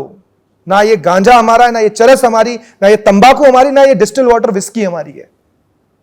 ये सब बाहरी ताकतों के द्वारा, बाहरी सभ्यताओं के द्वारा हमारी संस्कृति को नष्ट करने के लिए हमारे बीच परोसी गई है। सन 1700 से पहले विस्की भी नहीं थी भारत में, और हमारे यहां देवताओं का प्रमाण दिया जाता है कि देवता भी सोमरस पीते थे। सोमरस का अर्थ क्या है? क्या मदिरा है? नहीं, ये राक्षसों का आहार है। राक्षस कौन? जिसकी बुद्धि भ्रष्ट है, जो व्यभिचार करता है, जो गलत आहार करता है, जो पशुत्व जिंदगी जीता है, जो केवल हिंसा करता है, वो राक्षस है। तुम्हें यह बनना है? वो मदिरा पान करता है। हमारे यहां नहीं था कभी, हमारे यहां कभी नहीं था। भगवान राम क्षत्रिय थे, क्या कभी सुना, कहीं लिखा है कि उन्होंने मांसाहार किया, उन्होंने शराब के हाथ लगाया? जो हमें होश में आना है, और हम बेहोश होने के साधन ढूंढ रहे हैं। हम तो जिस अवस्था में, उससे भी हमें होश में आना है, जागृत होना है, लेकिन हम और कैसे हमारी चेतना को बेहोश कर दें, उन साधनों का इस्तेमाल कर रहे हैं। कभी नहीं था, ये मेरे देश की बात ही नहीं है, यहां पर ये चर्चा ही नहीं थी। ये आपके साहित्य के साथ छेड़ हुई है, ये आपके इतिहास के साथ छेड़ हुई है, आपको आपस में लड़ाया गया है, और अंग्रेजों द्वारा लड़ाया गया है। ये पॉलिटिकल पार्टीज को भी समझना चाहिए कि ये आज के मुद्दे नहीं है आपके, ये अंग्रेजों द्वारा फूट डालो राज करो की नीति है, जो भाई भाई को लड़ाया गया है। कर्म के आधार पर ब्राह्मण होता था, कर्म के आधार पर वैश्य होता था, कर्म के आधार पर शूद्र होता था, कर्म के आधार पर क्षत्रिय होता था। लेकिन ये जाति में बांटने का काम अंग्रेजों के द्वारा किया गया, जिसका नाम भी मैं ले रहा हूं, विलियम्स जोन्स। आप पढ़िएगा उसके बारे में कि किस तरीके से हमारे साहित्य के साथ खिलवाड़ किया है, गलत प्रकार की मनुस्मृति पेश की है। कब हुई थी? नहीं तो इस मनुस्मृति की चर्चा उससे पहले क्यों नहीं हुई? ये ग्रंथों के अंदर ऐसा हुआ है, ये चर्चा उसी समय क्यों हुई? 1700 के बाद ही क्यों होने लगी? क्यों हम लोगों में नफरत आने लगी? क्योंकि जो हमारी ताकत थी उसको ये दुनिया बर्दाश्त नहीं कर पा रही थी, अन्य सभ्यताएं बर्दाश्त नहीं कर पा रही थी। और आज भी जब हम पुनरुत्थान की ओर जाने लगे, लगा कहीं कि अब यार वापस ये तो अपनी गुरुकुल शिक्षाओं की ओर जाने लगे, ये तो वापस धर्म की बात करने लगे, ये तो वापस सनातन की बात करने लगे, ये तो वापस अध्यात्म की बात करने लगे, तो अब इनको कैसे भ्रष्ट किया जाए? अब इनके कंटेंट पर अटैक करो, इंटरनेट के माध्यम से इनमें घुसो। बहुत बड़ी बड़ी फंडिंग्स होती है विदेशों से, किस तरीके से भारत के युवाओं की मानसिकता को खराब किया जाए, कैसे अश्लीलता इनके दिमाग में भरी जाए, या आपस में एक ना हो जाए, या आपस में पवित्र ना हो जाए, या आपस में अपना पूरा ध्यान सृजन की ओर ना लगा दे, क्रिएशन की ओर नहीं लगा दे, आविष्कारों की ओर ना लगा दे, तो हमारा व्यापार कैसे चलेगा? हम लड़ेंगे नहीं, युद्ध नहीं करेंगे तो हथियार नहीं बिकेंगे। अगर हम इस प्रकार का खुद क्रिएशन कर लेंगे तो ये बाहर की ऐप्स नहीं चलेगी यहां पर। इसलिए हमें तो उलझा दिया अश्लीलता में, हमें तो उलझा दिया वासनाओं में, हमें तो फंसा दिया फूहड़पन में, और वो खुद आर्थिक रूप से मजबूत हो रहे हैं। क्या मार्क ज़करबर्ग के किसी रिश्तेदार का देखा आपने कभी ऐसा वीडियो? क्या एलन मस्क के देखा? जिनका प्लेटफॉर्म है वो फुहड़ता नहीं कर रहे, वो अश्लीलता नहीं कर रहे, और हमारे देश का युवा उस प्लेटफॉर्म का इस्तेमाल करके फुहड़ता फैला रहा है, अश्लीलता फैला रहा है। क्या नंगा नाच करना एक उन्नति का साइन है? चार गाली बोल देना एक अनपढ़, मैं आपसे कहूंगा एक अनपढ़ देसी शराब पीने वाला व्यक्ति अगर कॉमेडी है तो उनसे अच्छी कॉमेडी करता है, जो हमारे देश के अंदर बहुत लो लेवल पे हमें देखने को मिल जाएगा गाली बोल देना।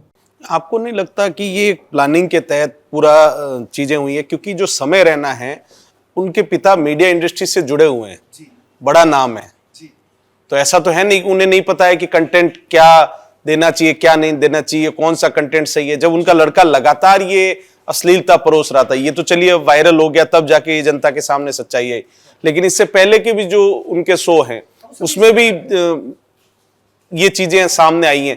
तो क्या एक पिता का धर्म नहीं था कि उसको रोकें, या फिर उनका ये उद्देश्य यही था कि बस पैसा आ रहा है और ये अच्छा है, जो इंडिया का यूथ है वो ये देख रहा है, ठीक है? बिल्कुल उनका तो पर्पस पूरा हो गया ना। आप देखिए कि अच्छा पैसा, वो सुनने में आया कि 80-90 लाख रुपए महीना कमा रहा था, जो उसके पिताजी के लिए कभी संभव नहीं था।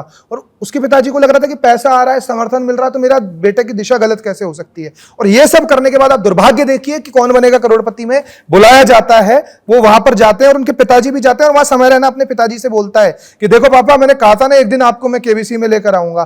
किस माध्यम से? तो जिन्हें हम आदर्श मानते हैं, जिन शोज में जाना आज हमारा सपना है, वहां की मर्यादा यह रह गई कि आप ये भी नहीं देख रहे हैं कि आज अमिताभ बच्चन को हम महानायक देख रहे हैं, तो अमिताभ बच्चन को सिर्फ टीआरपी से मतलब है। हम जिसे महानायक कह रहे हैं उसको सिर्फ इस बात से मतलब है कि मेरी शो की व्यूअरशिप आनी चाहिए, कंटेंट चाहे कैसा भी हो। जब हमारे देश के बड़े इन्फ्लुएंसर्स ही इस बात को नहीं समझ पा रहे, जिसे लोग भगवान मानते हैं, अमिताभ बच्चन को आप देखेंगे यूपी बिहार के अंदर जो आम जनता है, जो गरीब जनता है, वो भगवान मानती है। इसमें दोषी वो भी है, अमिताभ बच्चन भी दोषी है।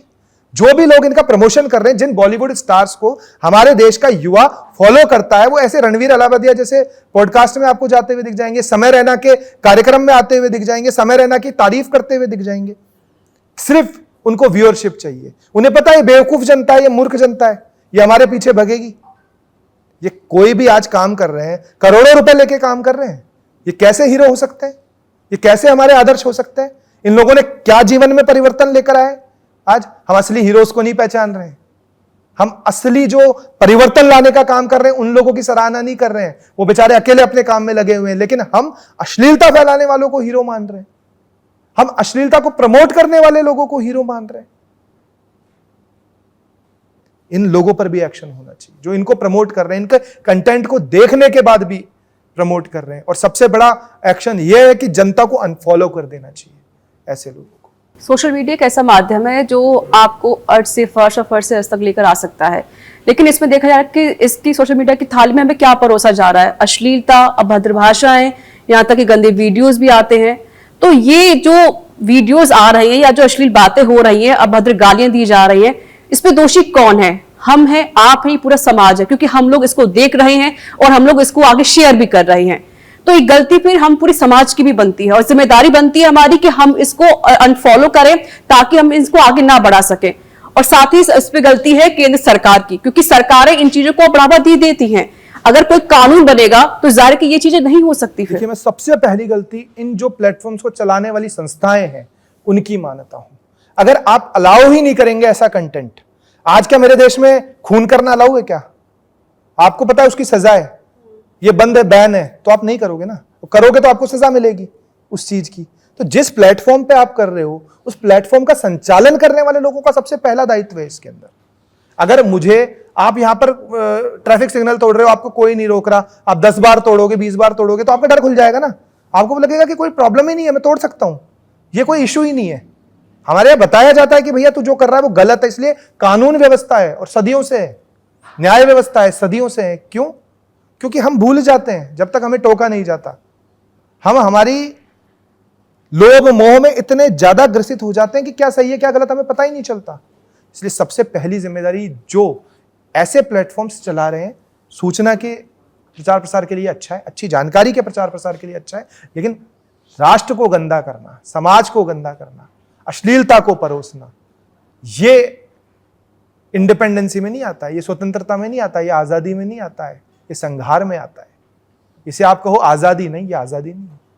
फिर तो मुझे किसी को मारने की आजादी है, मुझे किसी का दिल दुखाने की आजादी है, नहीं, ये आजादी नहीं है। आपके कृत्य से जब तक किसी का कोई नुकसान नहीं हो रहा तब तक आपका कृत्य आजाद और स्वतंत्र है। लेकिन अगर मानसिक पीड़ा मेरे देश के युवा को हो रही है, डिप्रेशन, एंजाइटी, स्ट्रेस, ये हमारे वर्ड थे क्या कभी?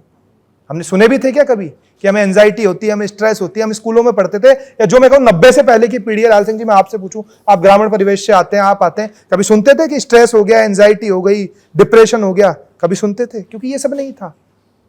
इसे परोसा जा रहा है, फिर इसकी दवाई बनाई जा रही है, और ये बाहर के द्वारा पूरी तरीके, क्योंकि हम क्या, बहुत बड़ा मार्केट है, हमारे पास पॉपुलेशन है, हम बहुत बड़ा बाजार है, तो हमें बाजार की तरह ही ट्रीट किया जा रहा है। सबसे पहले अगर आज ट्विटर का मालिक, फेसबुक का मालिक, यूट्यूब का मालिक ऐसी रेगुलेशंस लगा दे कि ये चीज वहां चले ही ना, तो क्या हिम्मत है किसी की? चला लेगा। जब मंच नहीं थे तब होता था क्या ये सब? जब ये सब नहीं थे तब व्यक्ति कि मन में भीतर ही रह जाता था, वो शर्म करता था मैं बोलूंगा तो गलत लगेगा। लेकिन आज मंच हमने प्रोवाइड करा दिया और रोकने वाला कोई नहीं है, सबसे बड़ी बात है। तो उसे कैसे पता लगेगा कि वो गलत कर रहा है? जब उस चीज की प्रोत्साहन हो रही है, उसे पैसा और दिया जा रहा है कि जो तू कर रहा है well done, your account is credited by 50 lakhs by giving गालीज, by using this abusive content. उसको तो ओहो अरे वाह 50 लाख, वो और जोर से बकेगा अगली बार कि ये 1 करोड़ हो जाए। नहीं, वो पूरी ताकत लगा देगा, ओहो ये तो मजेदार काम है, मतलब मैं तो मतलब जो चाहता था मेरी वासना वो भी निकल रही है, अभद्रताएं भी कर रहा हूं, गाली भी बक रहा हूं और मुझे करोड़ों रुपए भी मिल रहे हैं। आप ये बताओ कि हमारे यहां हो जाए कि भाई जो भी ज्यादा जेब काटेगा उसको शाम को 1 लाख का चेक दिया जाएगा, तो कितनी जेबें कटेगी? कटेगी ना। जब प्रोत्साहन राशि भी मिल रही है ना, गलत काम करने की प्रोत्साहन राशि भी मिल रही है, तो क्यों नहीं करेगा? समाज और जो करने वाले उनका तो बाद में रोल आता है, जो इस अपने प्लेटफॉर्म पे अलाउ कर रहे हैं। आप आपके घर में किसी को अलाउ कर रहे हो कि आके तू पार्टी कर, नाच, गाना चला मैं भी तेरे साथ नाचूंगी, तो फिर दूसरे की गलती है या आपकी गलती है कि आपने अलाउ करा? आपकी गलती है, आपने अलाउ करा। कोई जबरदस्ती कर रहा है क्या? फेसबुक रोक दे तो क्या कोई कर सकता है क्या? यूट्यूब रोक दे तो कोई कर सकता है क्या? स्ट्रैटेजी को समझो, देश को खत्म करने की स्ट्रैटेजी को समझो, तुम्हारे भविष्य को खत्म करने की स्ट्रैटेजी को समझो। तुम्हें कोई गलत काम करने का प्लेटफॉर्म दे रहा है, वो तुम्हें सर्वनाश कर रहा है, उसका फायदा हो रहा है, लेकिन तुम्हारा सत्यानाश हो रहा है। तुम कहीं के नहीं रहोगे, कहीं जगह नहीं मिलेगी, ना इस लोक में ना परलोक में, कहीं जगह नहीं मिलेगी। पर सोशल मीडिया पर बहुत सारी चीजें आती हैं, जैसे महाकुंभ का भी जिक्र होता है, बहुत सारी वीडियोस आते हैं, सनातन धर्म को लेकर बहुत सारी बातें भी होती हैं और बहुत सारी ज्ञान की बातें भी होती हैं, तो वो भी हैं, यूट्यूब पर भी हैं, फेसबुक पर भी है, इंस्टाग्राम पर भी हैं। तो हम फर्क नहीं समझ पा रहे कि आखिरकार गलत क्या है, सही क्या है, क्योंकि दोनों चीजें आ रही हैं। इधर अश्लीलपन है तो इधर ज्ञान की बातें हैं, लेकिन जो हमारे युवा है वो समझ नहीं पा रहे कि मुझे क्या अपनाना है, मुझे इस रास्ते जाना है फिर मुझे इस रास्ते जाना है। वो देखा जाता है कि वो गलत रास्ते पर चलना शुरू कर देता है। तो ये जो युवा है उनको कैसे वापस लेकर आया जाए कि वो समझें कि आखिर सही क्या है और गलत क्या है, आपको अपनाना क्या है? देखिए, ये एक बहुत बड़ा हमारा अपने आप से भ्रम है कि हमें पता नहीं है कि क्या सही है और क्या गलत है। कौन कहता है कि मुझे पता नहीं है कि क्या सही है और क्या गलत है? नहीं, मुझे जिस चीज में मजा आ रहा है शॉर्ट टर्म, मैं उसको सही कह रहा हूं। मेरी व्यापक दृष्टि, मेरी व्यापक सोच खत्म हो गई है, नष्ट हो गई है। मुझे अगले 5 मिनट का मजा चाहिए, मुझे नहीं चाहिए भविष्य, मुझे नहीं चाहिए अच्छी जिंदगी, मुझे नहीं चाहिए पवित्रता, मुझे नहीं जानना परमात्मा को, मुझे नहीं करना राष्ट्र निर्माण, मुझे अगले 5-10 मिनट आनंद आना चाहिए, मैं उस क्षण के अंदर एंजॉय करना चाहिए। हमारी सोच सिर्फ यहीं फंस कर रह गई। किसको नहीं पता क्या सही है और क्या गलत नहीं? सबको पता है।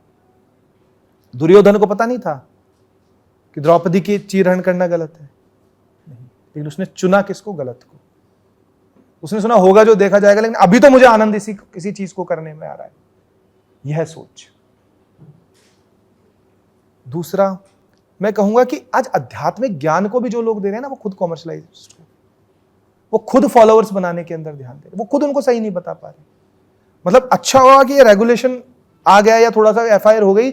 मुझे लगता है कि कोई संत महात्मा भी दिख जाता है इस शो में थोड़े दिन बाद। ये ज्यादा पॉपुलर हो रहा है तो कोई भगवान के अंदर कोई महात्मा भी अगर इस लैटिन शो में दिख जाता तो कोई बहुत बड़ी बात नहीं थी। एक लड़की, आप देखेंगे, मैंने बड़ा आश्चर्य हुआ कि एक बालिका वधू में आती थी, वो लड़की इस शो के अंदर दिखाई दी, जिसे एक सौम्यता, सरलता, संस्कृति के अंदर हम देख रहे थे, और वो बहुत खुश हो रही है उस चीज के बारे में बात करके। तो हमारा मकसद व्यूअरशिप रह गई। हम नंबर सिर गिनने पर ध्यान दे रहे हैं, हम ये नहीं देख रहे हैं कि हमारी जो हत्या हो रही है ना, किस रूप से हो रही है।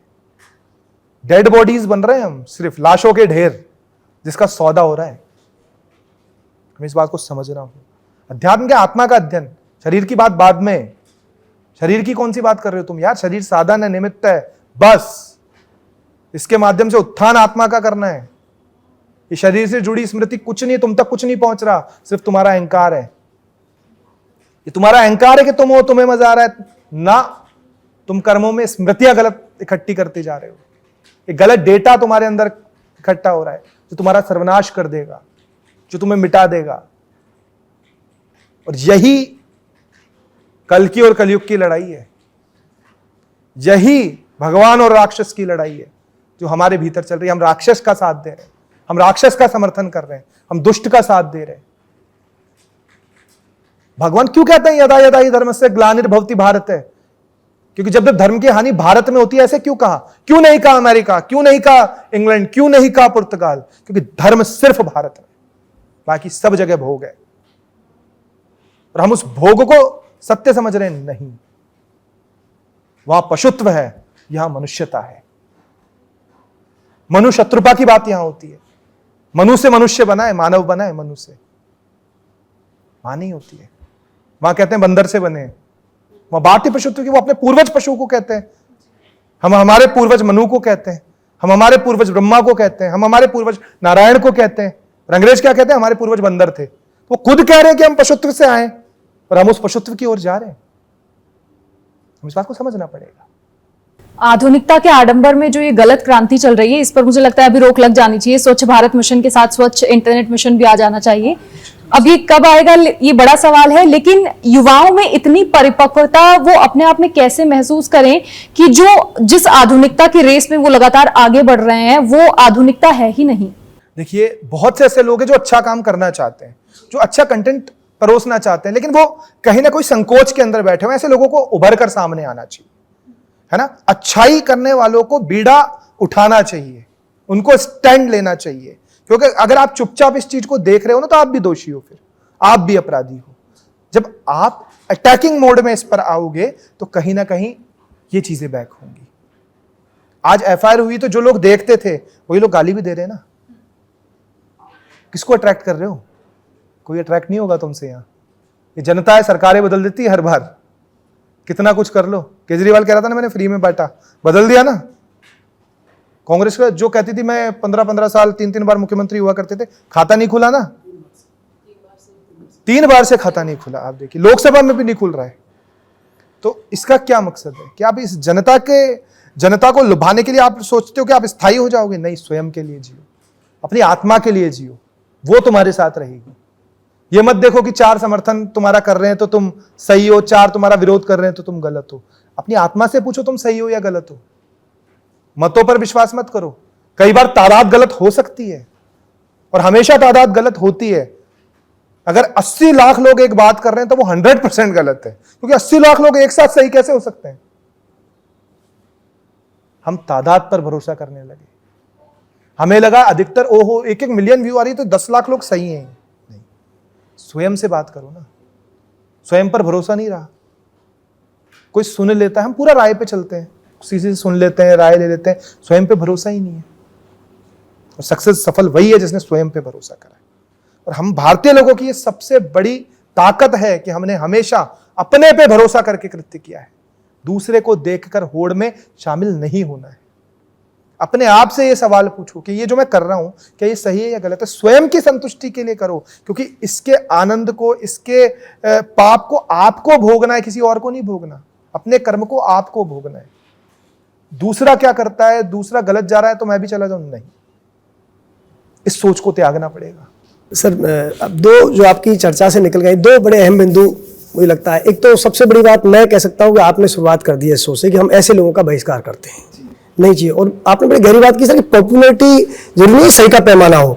और आप देखिए सर, ये तो उदाहरण भी हमारे सामने कि जब भगवान राम को वनवास हो रहा था तो जनमत तो इस पक्ष में था ना भगवान राम वनवास ना जाए, लेकिन उन्होंने नीति को चुना। ठीक है, तो ये तो तय सर जितने भी पॉपुलर हम देख रहे हैं सर, ये नहीं है सही, इसमें कोई दोहरा नहीं है। लेकिन सर आपने 2 बातें कही। एक तो ये कि जो प्लेटफॉर्म है ये तो साजिशन ऐसा कर रहे हैं सर, तो इनसे हम उम्मीद कर नहीं सकते सर। ठीक है सर, एक मेरी चिंता के साथ मैं आपसे सवाल करना चाह रहा हूं, क्योंकि कहीं देर ना हो जाए वाली बात है। क्योंकि सर ये प्लेटफॉर्म हमारा साथ देंगे नहीं, क्योंकि इनका तो काम हो रहा है ना सर, इनका एजेंडा भी पास हो रहा है, जो बर्बाद करना चाहते हैं सनातन को, इस देश को, और उनको पैसा भी मिल रहा है। एक सर क्या होता है कि लगातार, चूंकि आपने अध्यात्म को पढ़ा है, इतिहास को पढ़ा है सर, हम हमेशा ये कहते आए इस देश में कि हमने कहा अहिंसा परमो धर्म है, लेकिन सर हम पर हिंसा को हम नहीं रोक पाए, ये इतिहास गवाह है।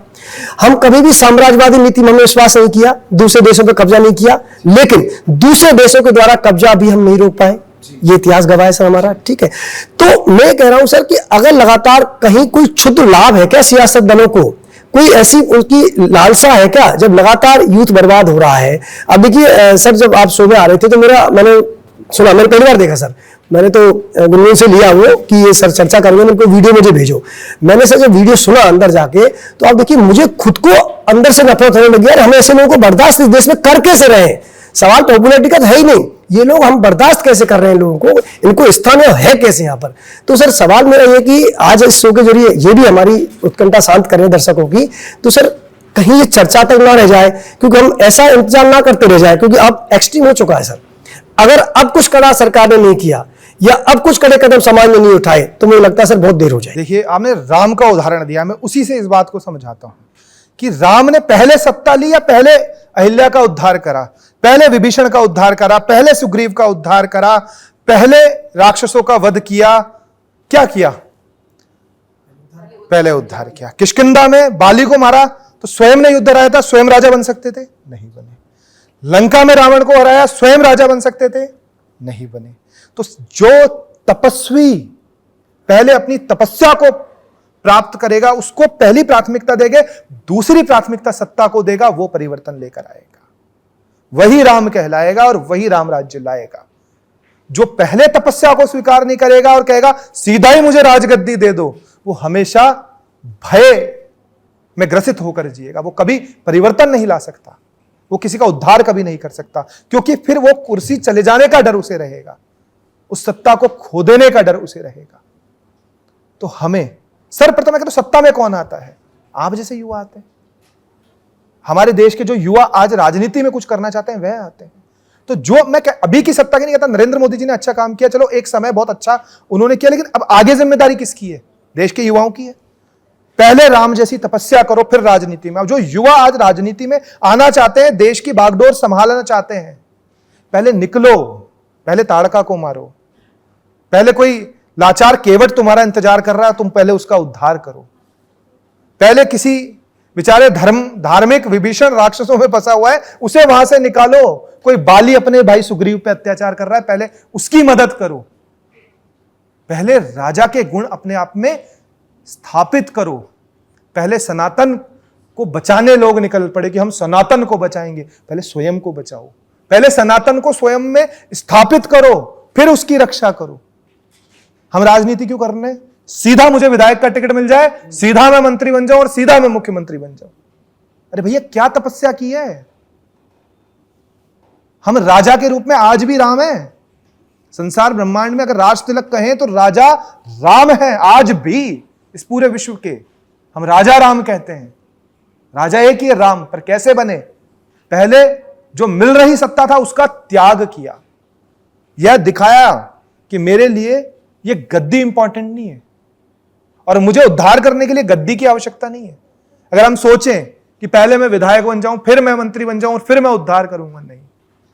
मैं आज दावा करता हूं इस मंच से, जो लोग सनातन को स्थापित करने के लिए निकलेंगे, पहले तपस्या के लिए निकलेंगे, पहले वनवास के लिए निकलेंगे, वो निश्चित रूप से आगे राज करेंगे, वही लोग राजा बनेंगे।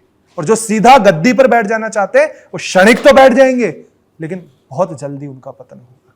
तो राजनीति तब राजनीति है जब उसमें नीति हो। जब अनीति आ जाए तो वो राजनीति नहीं रह जाती।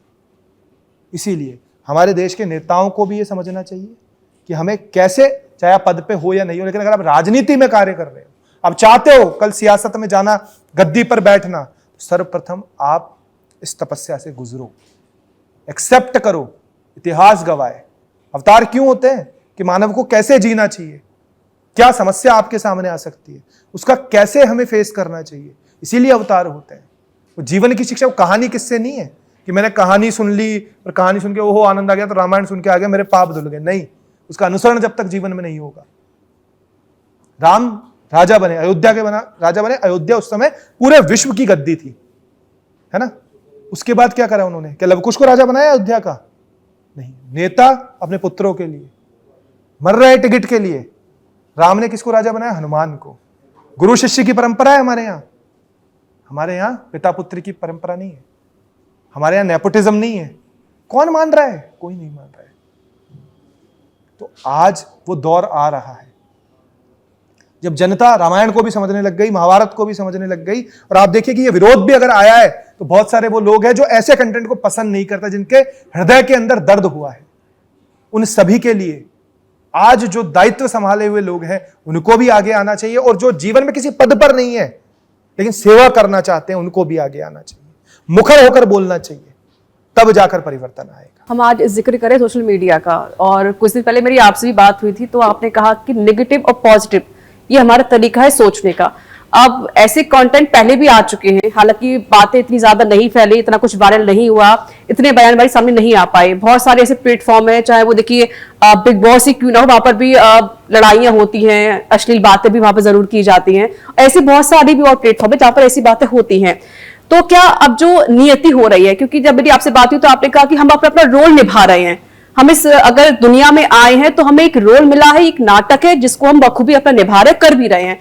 तो क्या ये पॉजिटिव भी हो सकता है कि अगर ये बातें फैल रही है रणवीर को लेकर, ये जो बयानबाजी आई है शायद ये रोकने के लिए आई है, वरना अगर ऐसे कंटेंट पहले बहुत भी आते रहे थे अखबारों की, अगर चीज वायरल नहीं होती तो ये बातें और आगे फैलती रहती, ऐसे ही चलता रहता, हमारे युवा ऐसे ही जाते रहते, घर पे घुसते रहते, लेकिन इसको शायद वो नहीं समझ पाते। तो ये पॉजिटिव भी हम इसको मान सकते हैं। मैं रणवीर और समय को भी इस प्लेटफॉर्म से कहना चाहूंगा, आपके प्रश्न के माध्यम से भी कहना चाहूंगा कि आप भी ऐसा मत सोचो कि सब खत्म हो गया। तुमने कोई अपराध किया, तुमने कोई गलती की, उसका प्रायश्चित करो। सफाई मत दो कि हमने ये क्यों किया, हमने ये करना था, हम पहले से कर रहे थे, हमारा मकसद ये था, नहीं। सफाई मत दो, प्रायश्चित करो। ये क्षण, ये मौका तुम्हें भी मिला है, ये समय जैसे लोगों को भी मिला है, रणवीर जैसे लोगों को भी मिला है, साथ में जो इनका सपोर्ट कर रहे थे उन सभी लोगों को मिला है। ये अवसर है इस बात को समझने का कि हम जो कर रहे थे वो गलत है, इसका प्रायश्चित इसी क्षण कर लो। और तुम्हें इस चीज की परवाह मत करो कि आज तुम्हें लोग गलत कह रहे हैं और तुम सिर्फ इसलिए पीछे हट रहे हो, तो यहां भी फिर तुम्हारा स्वार्थ हो गया। तुम्हें पॉपुलैरिटी, तुम्हें अपयश मिलने लगा तो तुम बैक हो गए, और वापस तुम्हें यश मिलेगा तो तुम आगे हो जाओगे। नहीं, तुम अब अपनी आत्मा से इस चीज के लिए माफी, क्षमा अपने आप से मांगो। और सबसे बड़ी क्षमा क्या है कि दोबारा इस चीज को रिपीट नहीं करना। पूरे देश में लोगों को मुखर आकर इस पर बोलना चाहिए, स्वयं इन लोगों को भी आकर बोलना चाहिए कि आज तक जो हुआ सो हुआ, अब हम आगे इस चीज को नहीं करेंगे, तो निश्चित रूप से इनका भी भविष्य अच्छा हो जाएगा। ये कवर कर लेंगे। लेकिन हम सोचें कि सफाई इस पर हम देते रहें और सिर्फ थोड़े दिन के लिए हम झूठ मूठ नाटक इस पे कर लें कि हम माफी मांगते हैं, हमसे गलत हो गया क्योंकि लोग गलत बोल रहे हैं। नहीं, मैं फिर कह रहा हूं, लोगों की परवाह मत करो, लेकिन अपनी आत्मा से पूछ लो कि ये सही है या गलत है। आज प्रायश्चित कर लो। जब तुम सही हो, तुम्हारी आत्मा तुम्हारे साथ है, तुम्हारी यशकीर्ति पूरी दुनिया में फैलेगी, कोई चाहे या ना चाहे, और वो स्थायी होगी। तो आज ये अवसर इनको नहीं, देश के प्रत्येक युवा को आया है जो देख भी रहा है ऐसे कंटेंट को, कि कोई चीज उभर कर सामने आई है तो इस चीज से स्वयं का आकलन करें, विदेशी एजेंडों को पहचानें, उन्हें विफल करें और भारत राष्ट्र को मजबूत करने में अपना योगदान दें। सर, जिस देश का युवा भगत सिंह, स्वामी विवेकानंद को अपना आदर्श मानता है, वो जिस दुनिया में भटक रहा है इस सोशल मीडिया के जरिए, इन प्लेटफॉर्म के जरिए, आप उन युवाओं को अपने शो के जरिए क्या संदेश देना चाहेंगे कि वो युवा जो कभी आदर्श अपना विवेकानंद को मानता था, वो आखिर क्यों ऐसे लोगों को आदर्श मान रहा है जो माँ बाप को गाली दे रहे हैं, उनके निष्ठा के क्षणों पर तालियां बजवा रहे हैं? तो उस यूथ को आप क्या कहना चाहेंगे जो इनका फॉलोवर बना? देखिए, मैं उनको यह कहना चाहूंगा कि तुम अपने सौभाग्य को पहचानो सबसे पहले, कि तुम्हारा जन्म भारत में हुआ, जहां पर द्वापर में एक अवतार होता है और वो पूरे महाभारत में कहता है कि मैं भगवान हूं। ये पूरे विश्व में कहीं नहीं कहा। जीसस ने क्या कहा कि मैं भगवान का पुत्र हूं। मोहम्मद साहब ने कहा कि मैं भगवान का मैसेंजर हूं। कृष्ण ने कहा कि मैं भगवान हूं। तुम ऐसी धरती पर जन्म ले रहे हो जहां तुम्हारे पास ऐसा साहित्य है, ऐसा चरित्र है, जहां महाराणा प्रताप जैसी बात है, जहां पृथ्वीराज चौहान जैसी बात है, जहां पर कृष्ण का चरित्र है, जहां पर राम का चरित्र है। तुम मतलब सब कुछ हासिल कर सकते हो, और आप देखो कि दुनिया में जीरो से हासिल कर सकते हो। जहां त्याग की कितनी अच्छी भावना है। जिस कृष्ण ने जहां जिस माता से जन्म लिया उसको त्याग दिया, जिस माता ने पाला उसको त्याग दिया, जहां ब्रजवासियों का प्यार मिला उस ब्रज को त्याग दिया, जिस मथुरा के अंदर कंस को मारा उस मथुरा को त्याग दिया, जिस द्वारका के अंदर साम्राज्य बनाया अंत में अपने ही वंश को समाप्त कर दिया। तो आप देखो कि त्याग से, छूट जाने से विचलित नहीं होने वाले अवतार हमारे भीतर है। तो ऐसा क्या तुमसे छूट जाएगा जिसकी होड़ में तुम पागल हो रहे हो? कुछ नहीं छूटेगा। तुम्हें जो प्राप्त करना है वो सदैव तुम्हारे साथ है। इस बात को पहचान लो कि जो तुम पाना चाहते हो, जो व्याकुलता तुम्हारे भीतर है ना, वो सर्वस्व परमात्मा सदैव तुम्हारे साथ है। इस विज्ञान को बताने वाला भारत चीख चीख के अपने इतिहास के माध्यम से इस बात को कह रहा है, अपनी पौराणिक कथाओं के माध्यम से इस बात को कह रहा है, कुछ नहीं छूटेगा। जिस प्रकार से तुमने अपने बचपन को जिया, क्या तुम अपने बचपन को रोक पाए? नहीं रोक पाए। तुमने युवावस्था को जिया, युवावस्था को रोक पाए? नहीं रोक पाए। क्या आप कोई अपनी वृद्धावस्था को रोक पाएगा? नहीं रोक पाएगा। क्या कोई अपनी मृत्यु को रोक पाएगा? नहीं रोक पाएगा। जिस प्रकार से तुम इन अवस्थाओं को देख रहे हो, उस प्रकार से तुम अपने मृत्यु के भी दृष्टा हो। तुम अपनी मृत्यु को भी देखोगे, तुम कभी समाप्त नहीं होगे, तुम सदैव के लिए हो, तुम शाश्वत हो, तुम ईश्वर अंश जीव अविनाशी हो, तुम विनाश होने वाले नहीं हो। क्यों इस नश्वर संसार को ही सब कुछ मान रहे हो? क्यों इस मर जाने वाली दुनिया के पीछे ही अपने चरित्र को, अपनी पवित्रता को, अपने आदर्शों को समाप्त कर रहे हो? ये सब समाप्त हो जाएगा, ये बन रही है इमारतें, ये इसे तुम उन्नति कह रहे हो? नहीं, ये ढांचे हैं जो आज बने कल ढह जाएंगे, लेकिन तुम्हें सदैव रहना है, तुम सदैव साक्षी रहोगे। तो ऐसी स्मृतियां बनाओ जिसे सोचकर, जिसे देखकर मन को आनंद महसूस हो, ना कि गंदगी हो, ना पश्चाताप हो, ना ग्लानि हो। तो जब मेरे देश का युवा इस बात को समझ जाएगा, आप देखना क्या निर्माण कर देगा। जो आज विदेशी ताकतें हम पर हावी होने का प्रयास कर रही है, अगर इस बात को मेरे देश के युवाओं ने समझ ली ना, तो आप देखिए ये सारे निर्माण ढह जाएंगे और भारत पुनः विश्वगुरु बन जाएगा। क्योंकि विश्वगुरु हम हैं। हमारे यहीं पे होते हैं ना जगत गुरु शंकराचार्य, जगत गुरु जगन्नाथ हमारे यहाँ है, इकलौते भारतनाथ नहीं है, जगन्नाथ है। जगत में पूरा संसार आता है, लीड हम लोग ही कर रहे हैं, सब हमारे अनुयायी हैं, लेकिन हम उनके अनुयायी बन रहे हैं उल्टे। गुरु भूल गया मैं गुरु हूं, अपने आप को चेला समझ बैठा। नहीं भाई, तुम गुरु हो, तुम दो यहां से डायरेक्शन कि अमेरिका में बैठे युवा को कैसी जिंदगी जीनी चाहिए, ब्रिटेन में बैठे युवा को कैसी जिंदगी जीनी चाहिए, ब्राजील में बैठे युवा को कैसी जिंदगी जीनी चाहिए, क्या उसकी स्पिरिचुअल थॉट होनी चाहिए, क्या उसका लाइफस्टाइल होना चाहिए, क्या उसका मेंटल प्रोसेस होना चाहिए, ये हमें देना है। तुम लो मत, you are not receiver, you are donator. तुम देने वाले हो, तुम लेने वाले नहीं हो। हमारा जो धरती पे जन्म हुआ है ना, वो देने के लिए हुआ है, प्रेम देने के लिए हुआ है, प्रेम बांटने के लिए हुआ है, ज्ञान देने के लिए हुआ है, ज्ञान बांटने के लिए हुआ है। हम रिसीवर हो रहे हैं, हम गंदगी को रिसीव कर रहे हैं, हम गलत धारणाओं को रिसीव कर रहे हैं, हम गंदी मेंटलिटी को रिसीव कर रहे हैं, जिस वजह से हमारा सर्वनाश हो रहा है। बंद कर दो ब्लूटूथ, नहीं लेना गंदगी, सिर्फ देना है। और देने वाला ही महान होता है, देने वाला ही सर्वव्यापी होता है, देने वाला ही दाता होता है, देने वाला ही विधाता होता है, जो भारत है। हर चीज की एक सीमा होती है, एक दायरा होता है, और हमारे संविधान में हमको मूल अधिकार मिले हैं, तो जाहिर है कि हमको आज़ादी भी दी गई है कि लेकिन जो आज़ादी है स्पीच फ्रीडम को लेकर, पर इसमें डर्टी स्पीच देखी जा रही है, तो क्या इस पे कंट्रोल होना चाहिए? निश्चित रूप से होना चाहिए। इसलिए तो अपन शो कर रहे हैं, क्यों नहीं होना चाहिए? ये तो इसीलिए तो अपन डिस्कशन कर रहे हैं सारा, कि निश्चित रूप से होना चाहिए, बिल्कुल बंद होना चाहिए। आजादी गंदगी बोलना नहीं है, वल्गैरिटी बोलना आजादी नहीं है। ये आजादी का है तो ये तो गुलामी है। तुम मानसिक गुलाम हो कि सोच के गुलाम हो, तुम्हें यही नहीं पता कि बोलना क्या है। हम उसे आजादी समझ बैठते हैं। नहीं, जो तुम चाहते हो वो बोलना आजादी नहीं है, जो बोलना चाहिए वो बोलना आजादी है ना। व्हाट शुड बी देयर, तुम क्या चाहते हो वो होना चाहना नहीं है। जो तुम डिजर्व करते हो, जो तुम्हें मिलना आजादी है। तुम चाहती हो कि मुझे प्रधानमंत्री बना दे, लेकिन तुम डिजर्व नहीं करती। तुमको मेरी आजादी छीन ली, मैं तो प्रधानमंत्री बनना चाहती थी। नहीं, जो हम डिजर्व करते हैं वो हमें मिले, ये स्वतंत्रता है। जो हम चाहते हैं वो हमें मिले, ये स्वतंत्रता नहीं है, ये गुलामी है। हमारी चाहत कुछ भी हो सकती है, लेकिन हमें यह ध्यान रखना चाहिए हम क्या डिजर्व करते हैं। मैं 20 किलो वजन उठा सकता हूं, मेरे पे 100 किलो का वजन डाल दोगे, मेरे हाथ पैर टूट जाएंगे, मेरा सर्वनाश हो जाएगा, मैं नष्ट हो जाऊंगा। इसीलिए मैं डिजर्व अगर 10 किलो तो मुझे 10 किलो वजन ही देना है। जैसे रणवीर पर FIR दर्ज हो चुकी है, लेकिन गिरफ्तारी अभी तक नहीं हुई है, तो अब कुछ लोग ये भी कह रहे हैं कि गिरफ्तारी होनी चाहिए, क्योंकि बिना गिरफ्तारी के ये एक अच्छा मैसेज नहीं जाने वाला कि अगर आप ऐसा कंटेंट लेकर आ रहे हैं तो आपको ऐसे छोड़ दिया जाएगा। सिर्फ FIR से काम नहीं चलेगा, बल्कि गिरफ्तारी भी होनी चाहिए।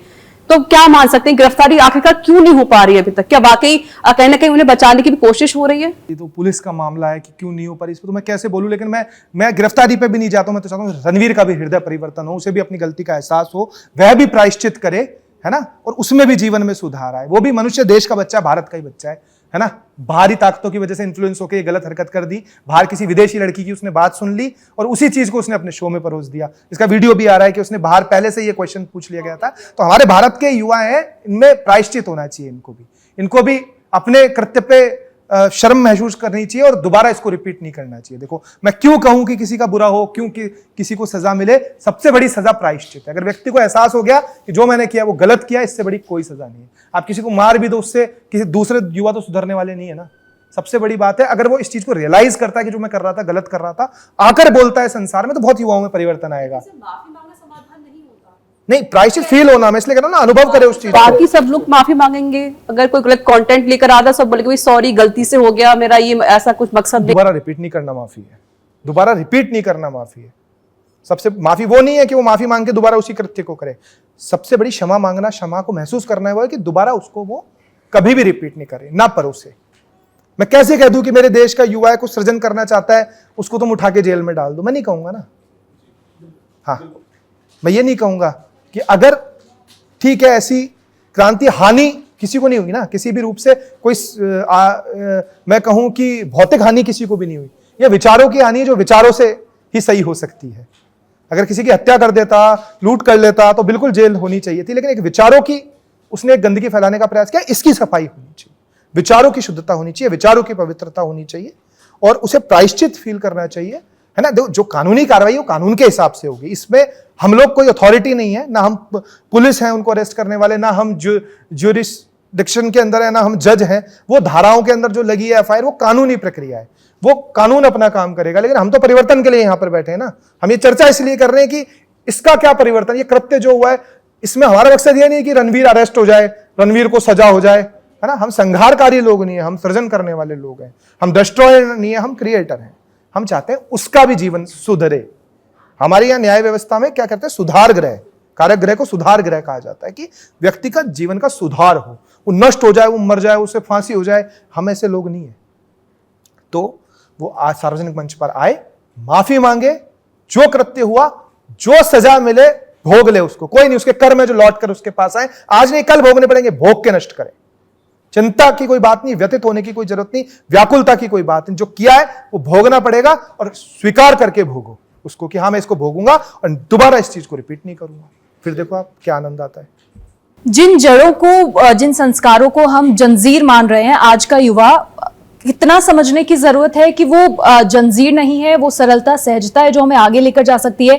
आप देखिए, कई सारे विदेशी मेहमान हमें ऐसे भी देखने को मिलेंगे जो अपना जीवन ही भारत में आकर समर्पित करना चाहते हैं, भगवान की पूजा करते हैं, जिन्हें शायद इस बारे में पूरी उचित जानकारी ना हो, लेकिन यहाँ पर सुकून की तलाश करते हैं। तो हम वो सुकून हमारी संस्कृति से बाहर जाकर क्यों देखिए, उसकी जानकारी हमें नहीं है ना। हम उस चीज, स्वतंत्रता ही अध्यात्म है। विभुम व्यापकम ब्रह्म वेद स्वरूपम। शिव को क्या है, विभुम व्यापकम, जो व्यापक है, जो स्वतंत्र है, वो क्या है, वो शिव है। हमें एहसास नहीं है ना कि हम शिव हैं। हम तो बंधनों में बंध गए। हमारी सोच, हमारी इच्छाएं, हमारी वासनाएं, इसकी पूर्ति होना नहीं होना, इससे हम हमारी स्वतंत्रता तय कर रहे हैं। हमें लग रहा है कि हमें घर से आजादी मिल जाए और जो मैं वासनाएं पूरी करना चाहता हूं वो कर लूं, ये स्वतंत्रता, ये स्वतंत्रता, ये भौतिक स्वतंत्रता है। तुम्हारे शरीर को कोई जेल में भी डाल दे तो भी तुम बंधन में ना बंध पाओ, वो उसे स्वतंत्रता कहते हैं, जो किसी और के अधीन ना हो। ये शरीर तो किसी के भी अधीन हो सकता है, इसको तो कोई भी पकड़ सकता है, लेकिन जो अधीन नहीं है वो क्या है, वो आत्मा है। स्वतंत्र उसे करना है। इस शरीर को क्या करना है, यही छोड़ के चल जाना है, यहीं जल जाएगा, यहीं नष्ट हो जाएगा, है ना। कोई टक्कर मार दे, यहीं बिगड़ जाएगा। इस शरीर से जुड़ी स्वतंत्रता मत सोचो। शरीर स्वतंत्र थोड़ी हो सकता है। स्वतंत्र तो पंच तत्वों से बना है, तो वैसे ही बंधन में। इस शरीर के अंदर तुम्हारी चेतना आ गई, ये तुम्हारा सबसे बड़ा बंधन है। तुमने अपने आप को शरीर मान लिया, ये सबसे बड़ा बंधन है। स्वतंत्रता की बात होती है आत्मा की, जो सदैव स्वतंत्र है। उसे होना नहीं है, बस पहचानना है कि मैं स्वतंत्र हूं। यही स्वतंत्रता है। फिर जाते जाते युवाओं को एक मैसेज क्या देना चाहेंगे आप? देखो, मैं तो यही देना चाहूंगा कि अपनी संस्कृति पे गर्व करो, अपनी संस्कृति को पहचानो, अपनी वैज्ञानिकता को पहचानो, अपनी आधुनिकता को पहचानो। बाहरी षड्यंत्रों से बचो जो तुम्हारी संस्कृति को नष्ट करने के लिए नित्य प्रतिदिन रचे जा रहे हैं, तुम्हारी मानसिकता को खत्म करने के लिए नित्य प्रतिदिन रचे जा रहे हैं। इसके प्रमाण भी मैंने इस शो में दिए हैं। उस इतिहास को आप पढ़ने की कोशिश करो। निश्चित रूप से इस भारत की संस्कृति, भारत की शिक्षा को अपनाकर आप पूरे विश्व पर राज कर सकते हो। राजा दशरथ पूरी धरती के राजा थे, एक बार भूपति मनमाई। राजा राम पूरी धरती के राजा थे, वो हमारी संस्कृति पर चलते थे। ये सूर्य विज्ञान, चंद्र विज्ञान, एस्ट्रोनॉमी, एस्ट्रोलॉजी सब हमारे पास है, सारे विज्ञान हमारे पास है।